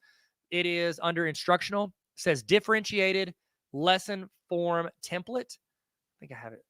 No, it's on the page. Oh, I need to fix that. So this right here, this is a example template to where you can make a Google form that adapts based on how students do in class. Actually, this one actually looks better on the resource. I'm going to look here, and then I'll give you all the sign-out certificate. Differentiate. Here it is. So this is a good little visual for this resource. So it's on slide 46 of the resource roundup presentation. What it does is it's a template for an intro, like, hey, give me your name, class period, all that stuff. And then it asks a question. If the student gets it right, they move on to the next question in the purple. If they get it wrong, they're redirected down here, and it's a remediation page. So essentially, this Google form adapts based on if students are getting questions right or wrong. And then once they do the remediation, they come back to the same question as everyone else. So this template's right here, but also the cool thing for you guys, I've got a walkthrough video right here walking you through how to do it. So exactly what we did today, I actually recorded a walkthrough of how to create this, how to do it, how to adjust it, everything. So if you want it, you can have the template, but also I've got a walkthrough, and the walkthrough is built in the template. Okay. So you can have that if you want it. So I hope that's helpful for you guys. All right. We did it. We're in the last 5 to 7 minutes. This is for questions. I'm here. I'm going to chill, talk to you guys, but also you get your certificate if you want it. So thank you guys so much for being a part of this training. I'll stay here and answer questions, Q&A the last five minutes or so. But if you want to get your certificate, which I highly recommend, you need to fill this out to get credit for this. Okay. If you're with Dawson, I'm going to let you fill it out in this roundup. Thank you. Oh, very good. Thanks, Bonnie. 20 resources. Oh, we did 20. Dang. That's pretty good. That's not a bad number. And then you have links to the other ones. And I'm going to build out some courses with these resources, like doing what we just did, but I'm going to build it out. So I need to do that because I give out these resources and a lot of people use them. I think it'd be good to do a little resource course. Resource course. All right. Scan this QR code, or you can go to tarveracademy.com/done. And let me check that link and make sure that still works. I updated my website a couple months ago, and some of my pages aren't there anymore. Psych, don't do that. Don't go to tarveracademy.com/done. Do the certificate. Do the QR code. Don't type that website in because it doesn't work. Because I had to update my website because Squarespace is boo-boo. So don't worry. I'll scan it. I'll toss the link in there. I took notes. I have 20 numbered. I'm sure I missed it. No, Bonnie, I respect the game. Respect the game. Thank you so much for letting me know. I tried to get as many as I could. So I'm going to try to make some videos for the rest. I'm going to copy this. All right, so scan the QR code to get your certificate and let it record that you did it. This is really important, you guys. Make sure you do that. Exit ticket. All right, I'll also put the link in the chat. So if you go to the chat, it's linked in there. You can click it if you want to go straight to that Google form, okay? So scan to get your certificate, but you also need to do this so that I can verify that you did this. Please fill that out. Any thoughts, questions, anything? In the chat, what was your favorite resource if you're not filling out the form already? What's your favorite resource we talked about today?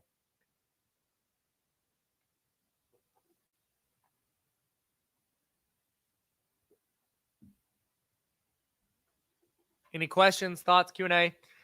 After you fill this out, you're good to go. You can sign out. Y'all did great. Thank y'all so much. Hope you learned lots, LOL. Learned lots. That's what LOL stands for. That's not true. I made that up. Scan this if you want to. Get your certificate. Brisk. I know. Leon, I know. Seriously, Brisk is amazing. I absolutely love Brisk. I'm actually doing a collab with them. Oh, Charlotte, thank you so much for saying they're all good. I appreciate that. Bonnie said the one that she needed right now, this minute, is the student self-report. Oh, I love that. That's such a time saver because the students are reporting their own discipline. Why would you waste your time because they wanted to waste your time? Like, I wouldn't waste more time on them. Do that. Would you rather? Oh, thank you. I love the would you rather. That's such a fun one. Lots of learning. Oh, that's an even better way. That's a good way to say it. LOL. Lots of learning. We did it. We did it, guys. Thank you so much. Obviously, if you want to join the honor roll, I'm always for that. TarverAcademy.com/honor roll. It's like $3. You can come to every single training. You get access to 150 hours, whatever. Self-promo. I'm going to throw it in there. But main thing is fill out that certificate. Thank you, Jennifer. I appreciate the kind words. Thank you so much. Jennifer said Canva shortcut is a game changer for awards. Oh my goodness. Bulk create with Canva. I'm doing a collab with Canva, and that was one of the ones I picked. I was like, this is the most underused resource for teachers to save time. Also, the discipline and positive action forms. Ooh, those are good ones. Okay, my question, Jennifer, are you going to have your students fill out the positive actions, or are you going to fill it out? Just curious. I would like to fill them out, but honestly, it just takes so much time. I've got the hiccups now. So once you guys fill out the exit ticket, you scan it or you click that link in the chat that I dropped in there. You're more than welcome to bounce. I'll stay on for another. Oh, sorry. I got the hiccups. My goodness. I'll stay on for another 2 minutes and then we'll get rolling. And then we'll get rolling. Thank you so much, Teresa. I appreciate you.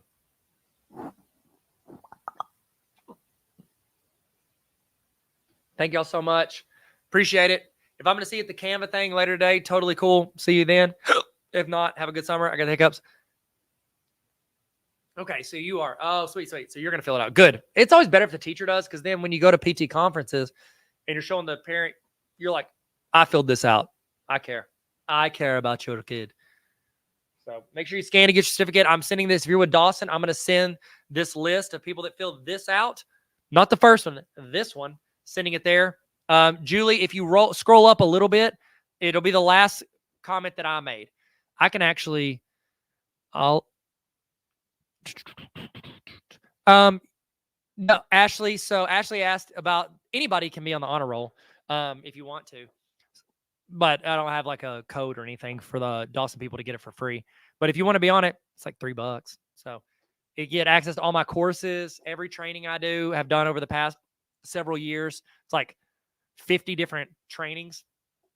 Plus, I'm adding courses every day. So, Bonnie, see you later at Canva. Some of you guys I'll see you on it about an hour. Have a good lunch break, and I'll see you guys soon. Sorry, Ashley. That's on me, fam. That's on me. I apologize. About another 30 seconds, and I'll click off. I was going to see if I could toss that link. It's not letting me go to my YouTube. So, I can't. But if you scroll up a little bit, Julie, you should be able to see it. It's the last comment I made in the chat. Thank you, Ashley. Thank you so much. Oh, I got the hiccups. I'm going to keep it on a roll. I'm keeping it as it is, like price-wise, even if I add courses. Because I've got like 4 courses in there right now, 4 or 5. But I'm about to start. It's going to have so many courses. It's going to be disgusting. You're going to love it. It's going to be so many courses. It tracks your progress. It's actually really dope. I love the honor roll. All right, did everybody get signed out? Click the link or scan the QR code with your phone. I'm about to sign off so I can go grab lunch so I don't get lightheaded for the Canva training. Thank you guys so much. Y'all be good. Stay sweet. And never stop learning. Y'all are awesome. Hope you have the best summer ever.